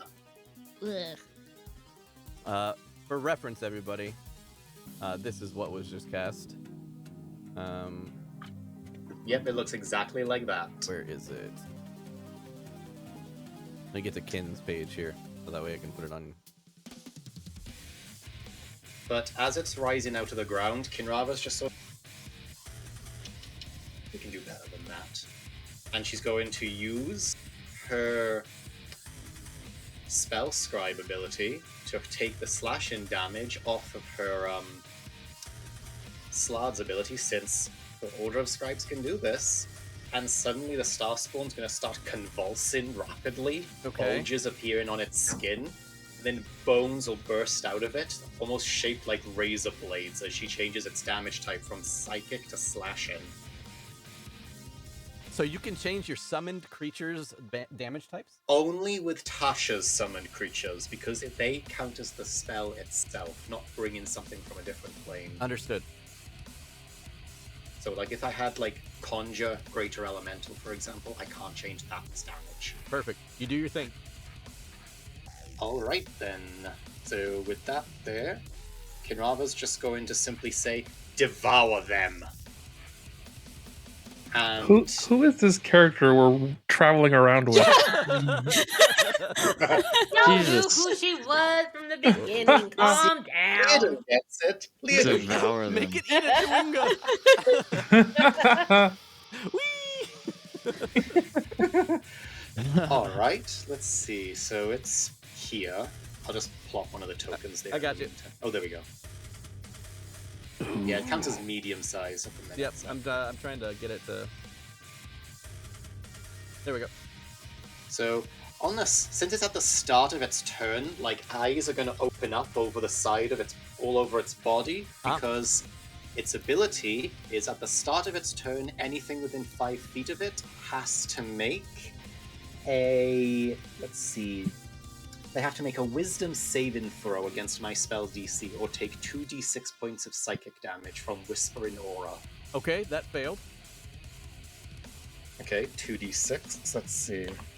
But is it slashing damage instead of... No, this is psychic damage from its ability, just because it's standing Okay. near them. Okay. This spell is amazing. That's only 3 points of psychic damage, though. That's alright. All I gotta Alright. say is there's 4 Kins on the board, 1 Asher Benepal, and 1 fucking horrific eye creature. Please, carry on. All Do you controlled want me by to Steph. stop that? I I've already mean, doubled. He's like, I haven't even used my bonus action, bitch. oh yeah, I summoned my familiar. Sure. Nah, I joke. Omen on the table. No. Now it's Someone would die. melee attack. Yeah, it would. Melee attacks. Okay. So, It has advantage on it. that is a 19 to hit. That hits. Alright, and now the second attack is... That is... 8 plus 7... 15? 15 points of damage. Nice. No, that's 15 to hit for the second Oh, attack. 15 hits. Yeah, 15 does hit. Okay, now I'll roll for the thing. This is... So it's 1d8 plus Wizards, man. 3 plus the spell's level. That's 1d8 plus 7. So... I'll put my d8. I'm sorry, I'm like that.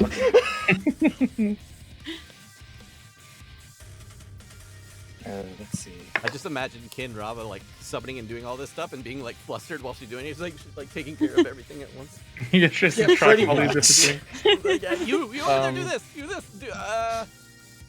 6 plus 7, that's 13. So 13 points of slashing damage. Okay. And then the next attack is... Oh, that was the first attack. Yep. Next attack is... That's 14 points of slashing damage as well. That God one. damn. The creature that you summon grabs the fucking the Chwinga. I sort of like... Yeah, I like to imagine it like grabbing it, pulling it close to its chest, and then like the blades on its chest just start spinning and you just hear it like a grinder. Yeah, absolutely. There's like a hole through the creature, and it just throws it through the grinder and like spits out the fucking blood and guts behind it. Jesus Christ. Velany is like, huh? Like, what the fuck is this? What the fuck is that? Kinrava's like, it's okay, I'll protect you. Just one wide eye. All right. Jesus. All right. Anything else? You all think I'm the monster, or we all think she's the monster. Right. Anything else, Beth? No, that's my turn. Okay. Is that all? All right. I'm Alright. sorry, okay? Gee. Grimly, you're up. Do you want to just hit the thing? Yeah, I'm just gonna swing my axe. Okay. I'm playing For a two nat different one. games. That's that one. Oh. We're playing two different games. Yeah. The second one is 8 plus 6. We got someone playing Not checkers enough and the either. other playing space chest. Yeah. That's a 14, so another miss. Oh, fuck. Brad.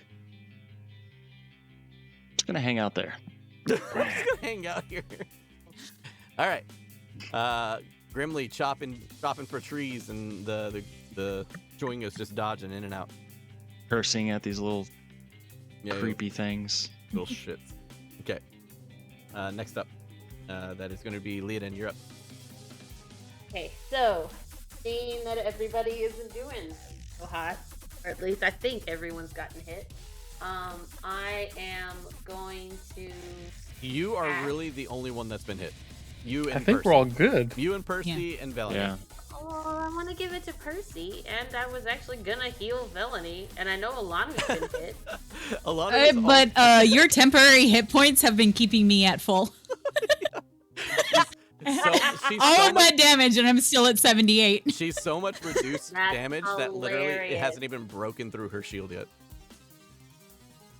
That So I mean, you do you absolutely heal or move or do whatever you'd like, but the only people that have been injured technically are Velany and Percy. Okay, well, I'm still gonna do this because it's the easiest way to get it to them. Yeah, absolutely. I'm gonna do Mass Healing Word at the Ooh. 4th level. Whoa! All right. God damn. Cool. Jesus. And that is going to be 11 points. Nope, that's not enough. 12 points of healing Okay. to them Nice. and myself. Awesome. Cool. Nice. Are you still hurt, Ray? And- Yeah, Oh yeah, she's big time hurt. Oh, yeah. Alright. So back up to like, big, okay. big time hurt. Cool. What hit you? Like, 5 fucking Nothing. Chwingas? What are you talking about? Like, Oh, three? I just don't remember. Yeah, it was at the start of the. That was before the break. I'm That was a different world. yeah. I'm really high and right that now. was my bonus action, just to clarify. Yep, no worries. And then alright, here it is. I'm going to. If you attack Abel, you get advantage I'm if not. you move around a bit. Yeah. If I attack Abel, yes. Yeah.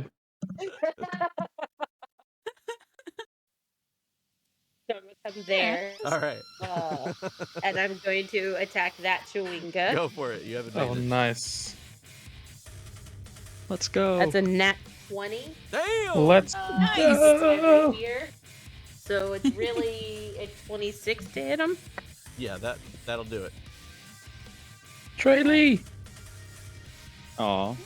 She just passed by. in the chat. In the chat. I'm like, 16 points of piercing damage, non-magical. 16 points of piercing damage, non-magical. God damn. That nearly, like, one hit KOs it. It is alive, but barely. That is going to be my turn. Awesome. Queen Bee just wanted to pop in and say thank you all for being so supportive. Oh, I agree. Thank you guys. Okay. That is it, I assume, yes? Action, movement, and bonus? Yes. Okay. Then, Abel, my friend. It is now your turn. Abel, my friend. Leodin, you're hurt still, right? How hurt is Percy? Yes. Not so bad anymore. He's at 23. Okay. I'm gonna drop my bow on the ground. I'm gonna draw one of my short swords. For my bonus action, I'm gonna use Healing Light on Leodin to give her a little bit of healing. Okay, go for it. And let me just roll this shit. You get 7 healing back. Actually, pretty good. Take it. Yeah, not bad. And then for my action, I'm going to make an attack on the one that I'm flanking with Leodin. Go for it. Sweet. Home What Alabama. is this? Plus 7 to this. I have advantage, right? You do. That's a 22 with advantage. That'll do it. And I assume with Leodin's damage, I don't think it could survive at all, even with whatever you roll. So we'll say with this one right here, you chop it pretty good, like Sweet. right down the center.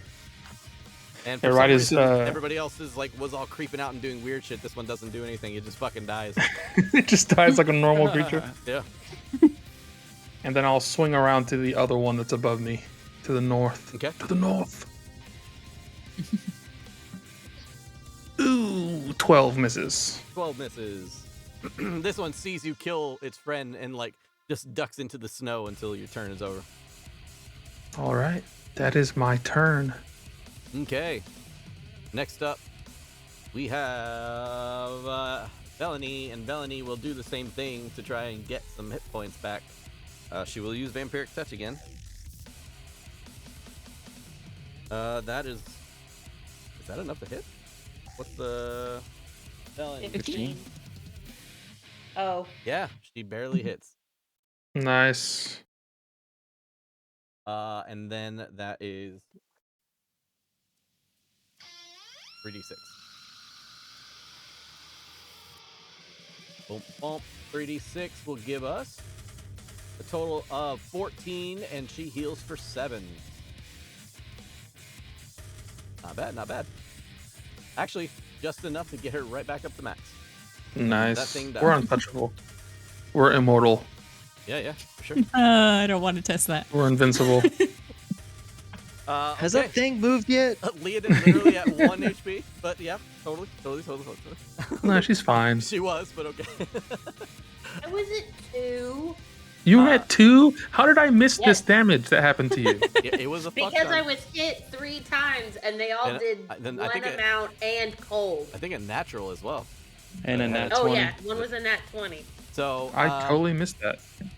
okay. That means we move on to... I promise I'm paying attention. Yeah, I can tell. We move on to Alanu. You're up. Woohoo! Let's go finish these guys off. Yep. Reckless for... I'm going to leave that one to Percy, so I'll start with this one.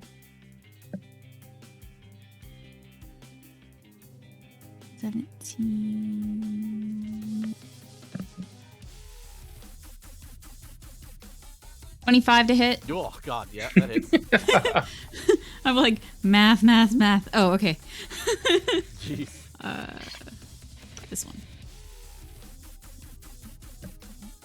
So 9 damage. Okay.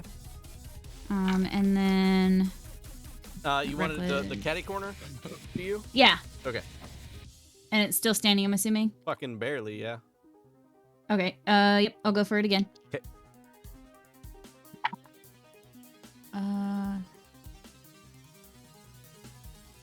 21. Hits. And then 10. It does not stand a chance. Okay. You guys Because keep that was like leaving 3 these damage. things- You guys keep leaving these things at 1 HP. Let's go. That's been like the 5th Chwing at 1 HP. And then for Percy's, what I'd like for it to do, or what I'd like for him to do, is swoop down, do a claw attack, then pick it up, Okay. fly up, and drop it. Okay. That'll be a strength check against it. The thing rolls. I think Chwingas have like super strength, right? Yeah, 18 strength. Higher than mine, Chwingas. as we can tell from this battle. -5 strength. Holy shit. Okay. Well, that's a 4. Awesome. Percy rolled a 13. Okay, so Percy grabs it. And you want to drop it, yes? Yeah. So I assume you go After he fucking flies how up, far like, up? he flies up like 40 feet every time, so he'd be dropping him from 40 feet. Okay, 40 Because feet. this go down and then back up. Yeah. So roll 46. Yeah, or 4. What's the drop height? Like D6 for You got 10 it. feet? 46. Yep. Okay. One more d6.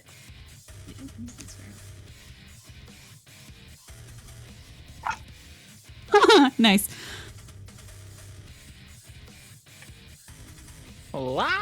18. 18. Okay. So as the creature gets picked up by Percy and like is starting to fly away, you see like weird like limbs kind of popping out of the creature trying to like attack Percy's legs. And eventually Percy gets high enough to where he like just tosses the creature in the air. And while the creature is in the air, other things are like growing out of it, like a mouth and shit like that, start like clamping down. And then finally it slams into a fucking rock that was below and just like breaks and then lands next to it.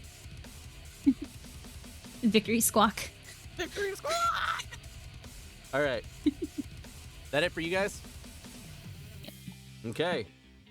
Then we go 2 attacks on you, 2 attacks on Grimly. But something strange is happening as the creatures, the creatures that are all like, bursting apart. You see more like faces and mouths on them this time instead of just appendages. So first off, 2 on Olanu at advantage. From Reckless. Mm-hmm. None of them hit. Come on, Dan. I literally did not roll above a 10 just then. And then 2 against Grimly, both at advantage. 1 with Bane. 1 with Bane. So one of them that doesn't have Bane hits with an 18, or I'm sorry, strikes with an 18. Miss. Misses, and then the next one with Bane is a 20, and then is a 20, and then with Bane, 18. Miss. Okay, and then 1 Nice. attack against Abel. I want to die. That's a 3. 1 attack against Bellany. With Bane? Yes, shut up. Bellany, God, dude, I didn't roll a single time. Well, I rolled once with fucking Grimleys, but another 5. Not a single attack hits. Not a single attack. They're doing weird shit, and they're gonna fucking kill you, but none of them hit. I promise I'm scared, Dan. I promise. You better be fucking scared. All right, Kin Rava, you're up. Thank you, Brash. Oh, you aren't scared? Okay. You've creeped us out at least. Thank you, There's Brash. that. There's that. Story-wise, it's scary. Oh, it definitely is. I fear for my life. Let's see. Alrighty. God damn it. So Asher can move through people. He can't move through objects, but he can move through people. Yep. So I'm gonna have him move. Oh, I can't move his token for some reason. Oh well. Like, wait a minute, what? Wait, what? I got you, homie. Hold on. What the fuck's your name again? Boom. Seth.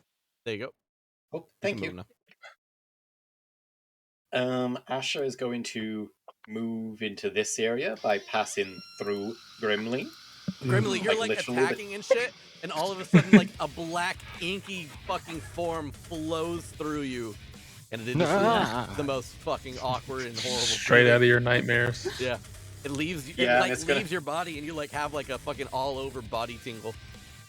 Yeah, it's like it's a small black dragon made out of ink right now, and it's going to just turn Attack back it. and say, "The mistress says you cannot fall," and it's going to cast Zolothar's Arcane Ray at the nearby Chwingas around Grimly. Okay. Nice. Go for it. Jesus. 3 attacks. Wait, I don't think anyone's attacked this one, have they? No. I'll go for that one then. Yeah. Okay. So 3 attacks. I can't believe I didn't hit with a single fucking Chewinga. Okay, so that's 13 plus numbers. 13 plus 7. So yeah, 20. That'll hit. Yep. 20. That's 15. Yep. Hits. And the last one is.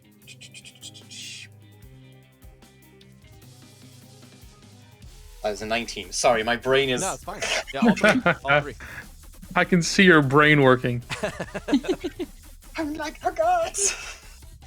Okay, so that's 3 hits, that's 66. Okay.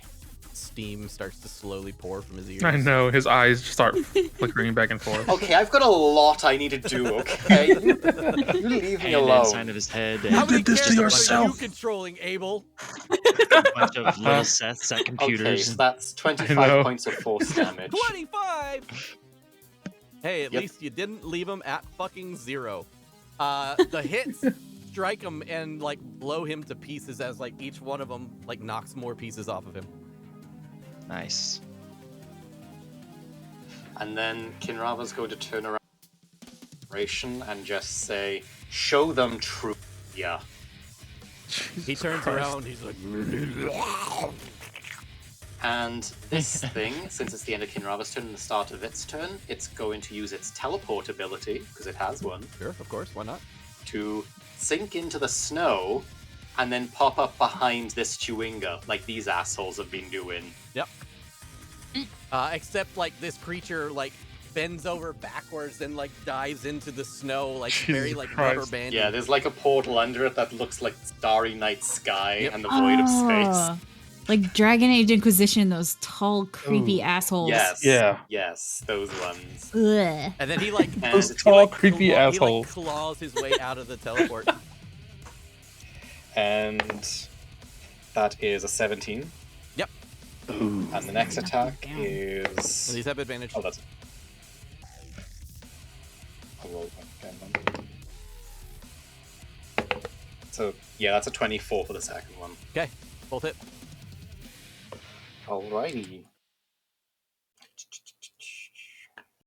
D8 again. God. Here it is. Okay, so that's actually full damage. That's 8 plus 7, which is 15. 15 points of slashing damage. Okay. And then the second attack is 12 points of slashing damage. Nice. Okay. So enough to completely just grind it up again. The first So hit yeah, like it's gonna causes it to turn around. Go ahead. it's gonna grab it, toss it up into the air, and then like the whole upper part of its body is gonna split open. And Hell there's just yes. nothing but whirling blades inside of it as it closes back up. And you just hear crunching and screaming. Jesus Christ, Seth. Who's Bel- locked in here with who? Yeah, exactly. Melanie literally like stumbles backwards and like lands on her butt in the snow. I'm the captain now. Okay. Well, fuck. What else? Is that all you got, Steph? As a bonus action, I summon my familiar. Oh, I'm joking. I'm joking. Jesus Christ. you, I'm joking. you do it, and you like snap several times. Nothing happens. It's weird. It's weird. Leodin, you're up. All right. Do it, Leodin. Did Grimly go? No. What's that? I'm No. after Seth. Yeah, you are after this. Did I go the wrong direction here? Correct. Oh, I forgot. You guys have the same. No, you just kept Grim, you're up. Grimly. Oh, Grimly will, after freaking out about that thing passing through him, look at the Chwinga, and he will take his axe and slap it against his shield twice, Mhm. and a little bit of booming sound starts to echo from his shield. And then as he raises his axe, you see it vibrating intensely. And he's going to cast Thunderous Smite Very cool. for a whopping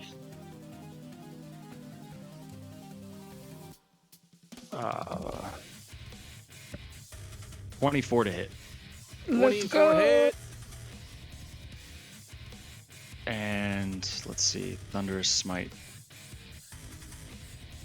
deals 2d6, and they have to succeed on a strength saving throw or be pushed back 10 feet. Oh, I'm sure they'll succeed on that. Shut up. And that's -5 plus minus Bane. Don't forget. Oh my god, it is. Yeah, they physically cannot make the save. Even if he gets a nat 20, they cannot. What in the fuck? That is literally fucking -7 to the So throw. it's nine damage from my attack and 7 from the Thunderous Smite. Damn. The axe strikes the Chwinga, and like a baseball bat hitting a Jenga tower. Boosh!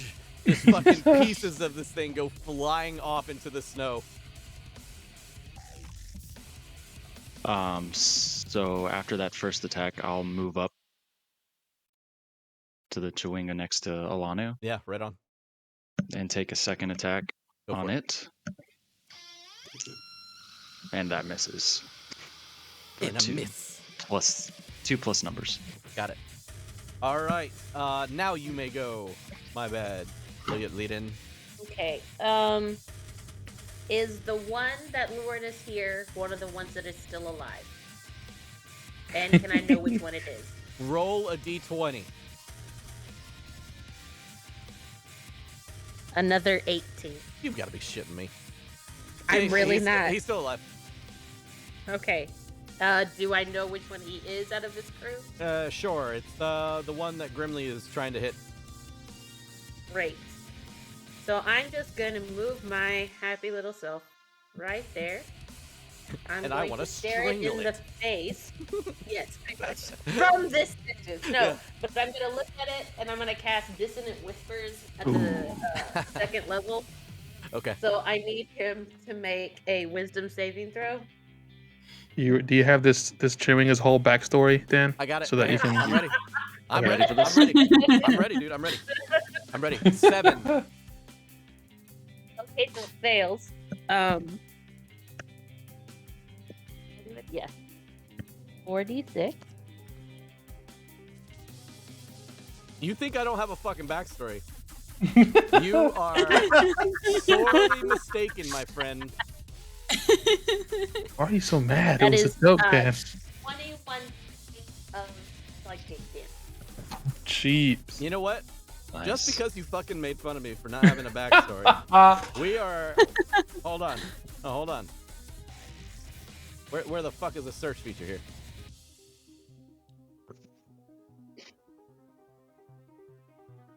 You laugh.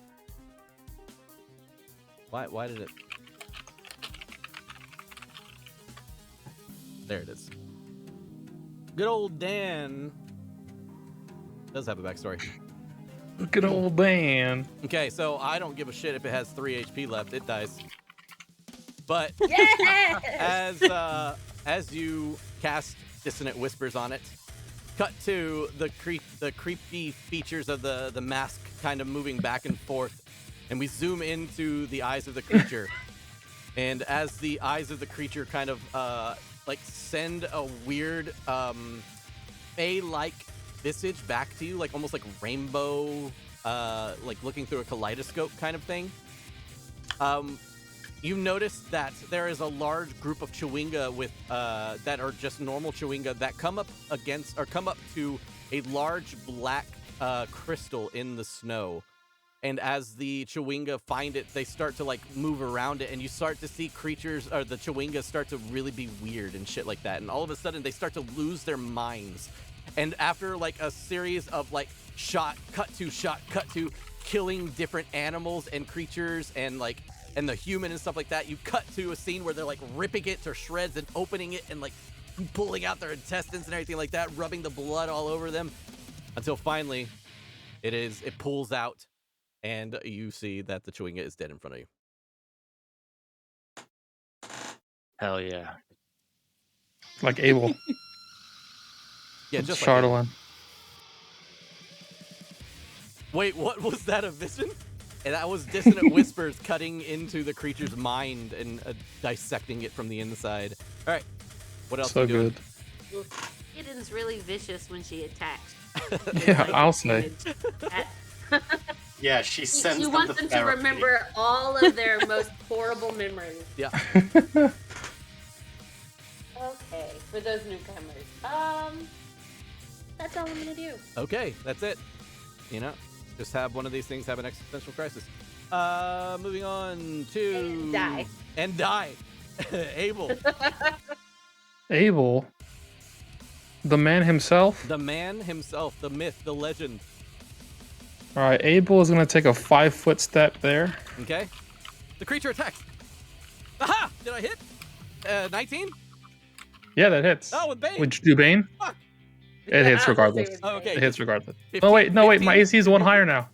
Hold on, let's see. Where's my D4? Here it is. Roll 4. Roll a 4. Roll 4. That's a 1!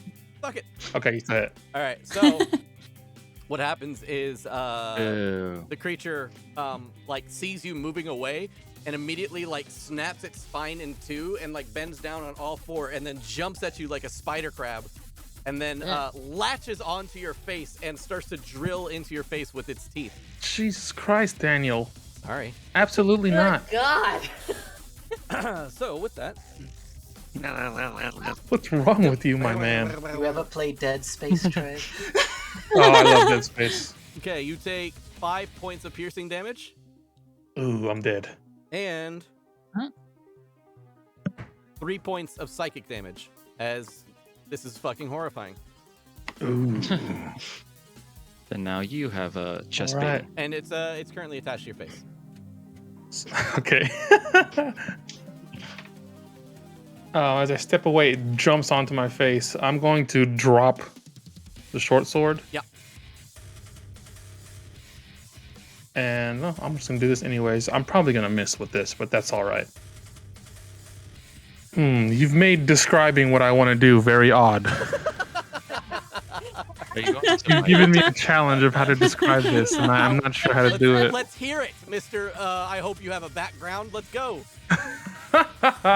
No! Don't Eldritch blast your face. How the tables, how the turntables. Let's see it. What do you got? Fuck, Daniel. I don't know how to describe this anymore. Describe what you wanted to originally. Let's hear that. What did you want originally? Oh, I was gonna do another like cool arrow of light thing. He turns the arrow towards him. Yeah, back towards my own face. No, you can. How about this? It's a homing arrow. If it hits, you just shoot it off into the distance and it boomerangs back. Tell you Okay. what, why don't you take off one? You use your action to take off one of your shoes, and then you use your toes to fire the arrow at your face. Yeah. You sit down, cross-legged. All right, go for it. All right, sure. Yeah, I'll do that. As it's on my face, I'll just reach out towards any light that I just out with my face covered, and I'll pull an arrow and just shoot it off. Okay. And then Yeah. try and hit myself in the face. I would have a disadvantage on this because it's a ranged attack within 5 feet. If you're trying to do a Of another ranged attack, creature. yes, yeah. Yeah, cool. Well. Ooh. Oh, If only. That's rough. If only. Yeah. Does an 8 hit? Just barely misses. Great. Love that.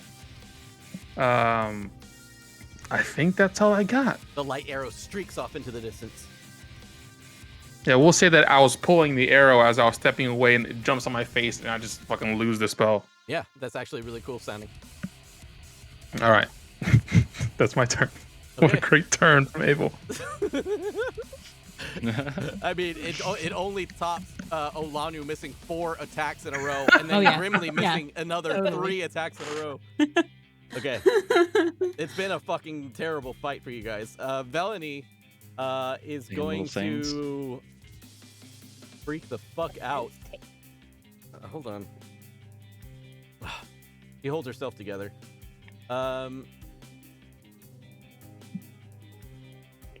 She's gonna move down here, and she is going to cast 3 more of the arcane bolts out of her her wand at Abel's face. Sweet. Good job, No. those can't miss. No ones, please. Oh, magic missile. Okay.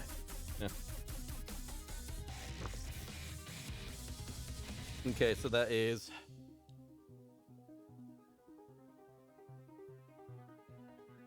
that's 15 points of damage to the thing. God damn. Should have made a wizard. As the 3 bolts strike the creature, it flies off of your face, lands in the snow, and then like creepily like jumps from one side to the other side, and then like jumps towards you again, Abel. All right. And then that is it for her turn.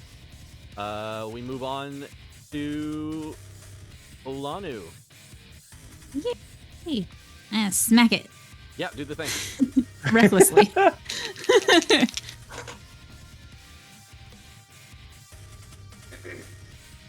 15? 15 hits. Okay. And 10. FYI, I didn't intend for this fight to take so long, guys. Sorry. That There's is a lot of people. It was a fireball that set everything off. I was like, oh no. I've been wondering why they haven't mutated, like split in half again. Yep. I'm also an idiot. So this is 17 points of damage. Yo.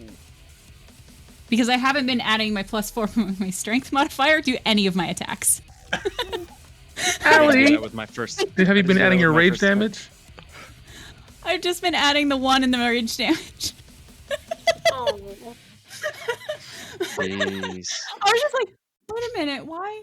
Oh, That's shit. why they've all been going down to like one hit point. Yep. Yeah. Okay. All right. Okay. That was 17 That's points of awesome. damage. All right. It's funny you say that 1 HP thing. Oh, Let's really? go. Oh, that's awesome. Okay.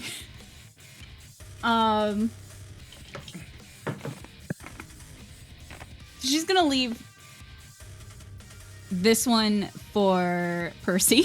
Since Okay. it only has money. Yeah. She'll take the hit. Eat it. And she'll run over here. Okay, run away. Yeah, How over about to the this? other one. Ha ha. Does a 2 hit? No. The Bane? And she'll attack the other one. You have advantage.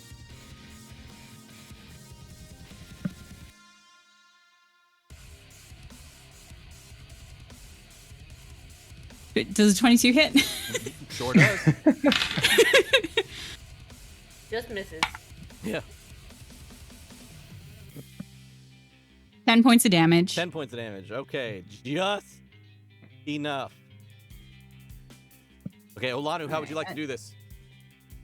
So after slicing the other one, she takes off and runs at the one attacking Abel. Abel I'm so trying not to say. Trey. And so she does this like spinning attack. So she jumps into the air, spins, and pulls the or sends the glaive down onto the Chwinga, cutting it in half. Let's go. So the creature is mid-air as it's leaping again towards Abel. And as you come down for the attack, it just interrupts it mid-air and it just splits right in front of your face, Abel. And the blade is like left like really close, like a centimeter away from your face as it cuts the creature in half. And so Percy will dive towards the last one. And Do it. with claws. 17 to hit. Hits. Nom nom. All right, how's Percy gonna do it? I'm gonna throw him up in the air and then scratch it on its way down. Nice. So Percy like picks it up in his beak as it like tries to claw him. Percy like tosses him up in the air. He does a few flips in the air, and then as he's coming down, Percy grabs him and rips him in half. Cool. Okay. Yep. And squeals victoriously. Another victory squeal. Excellent. All right. And just as you finish everything like that, Grimly, as you're standing there, like, kind of looking around you, like, there's a lot of pieces of undead shit here. Yeah. But as you look around and you see this disgusting looking fetish in front of you, Ugh. yeah, because this is kind of like the first time you've kind of had a chance to actually see it not in combat. You look at it, and it gives you just like a horribly creepy feeling, yeah? And all of a sudden, the book on your waist starts to shake, like violently, like in your pouch. And it flies off of your belt onto the ground next to the flames. And it's shaking violently on the ground. It opens up, and the pages start flying, flipping through. You see like a burst of light within it as it like flies up in the air a foot and then continues to shake on the ground. And finally it stops open on a page, but it's still shaking, but it looks like it's like shaking in place like quickly and fast.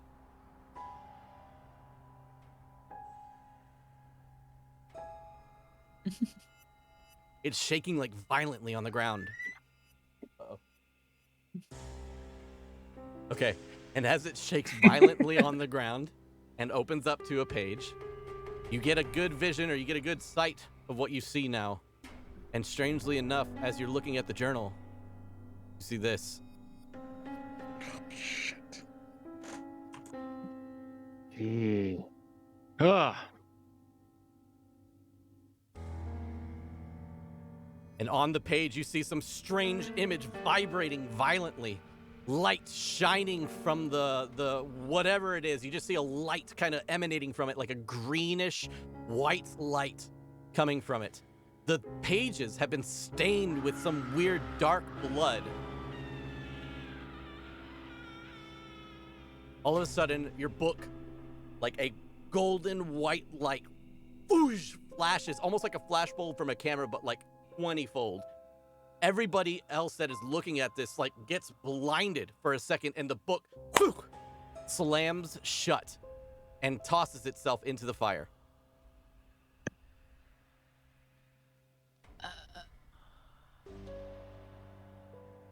We see this? Or Yeah, is this everybody. a Oh yeah, fiction? oh fuck yeah, everybody Cool. sees this. Like this is like it was rattling against its armor at first, and now it's like making a commotion. There's like a whole lot of booming noise and pages flipping. My book's in the fire and set aflame, huh? And in the fire. And on that note, while it's on the fire, or in the fire, excuse me, we're gonna go ahead and call it. Cliffhanger now. So back to Trippy. Grimly's journal. We'll put this over here. Oh, it's your turn. It's Grimly's turn. Mhm. Oh no. You see a weird vibrating skull or whatever the fuck on the page. Just a friendly So- skull. For those watching on YouTube, thank you very much. I hope this long session was worth it as you've gotten to the end, and we have a nice, creepy cliffhanger as it is. Thank you guys very much for joining us this week. I will very happily see you next week. Catch us soon with all kinds of updates on the next campaign that I am running, Running Feywild, so keep an eye out for that. Join us on Twitter, Facebook, subscribe here on YouTube. Thank you very much, everybody. Keep being your best selves. We'll see you next week. Bye, everyone.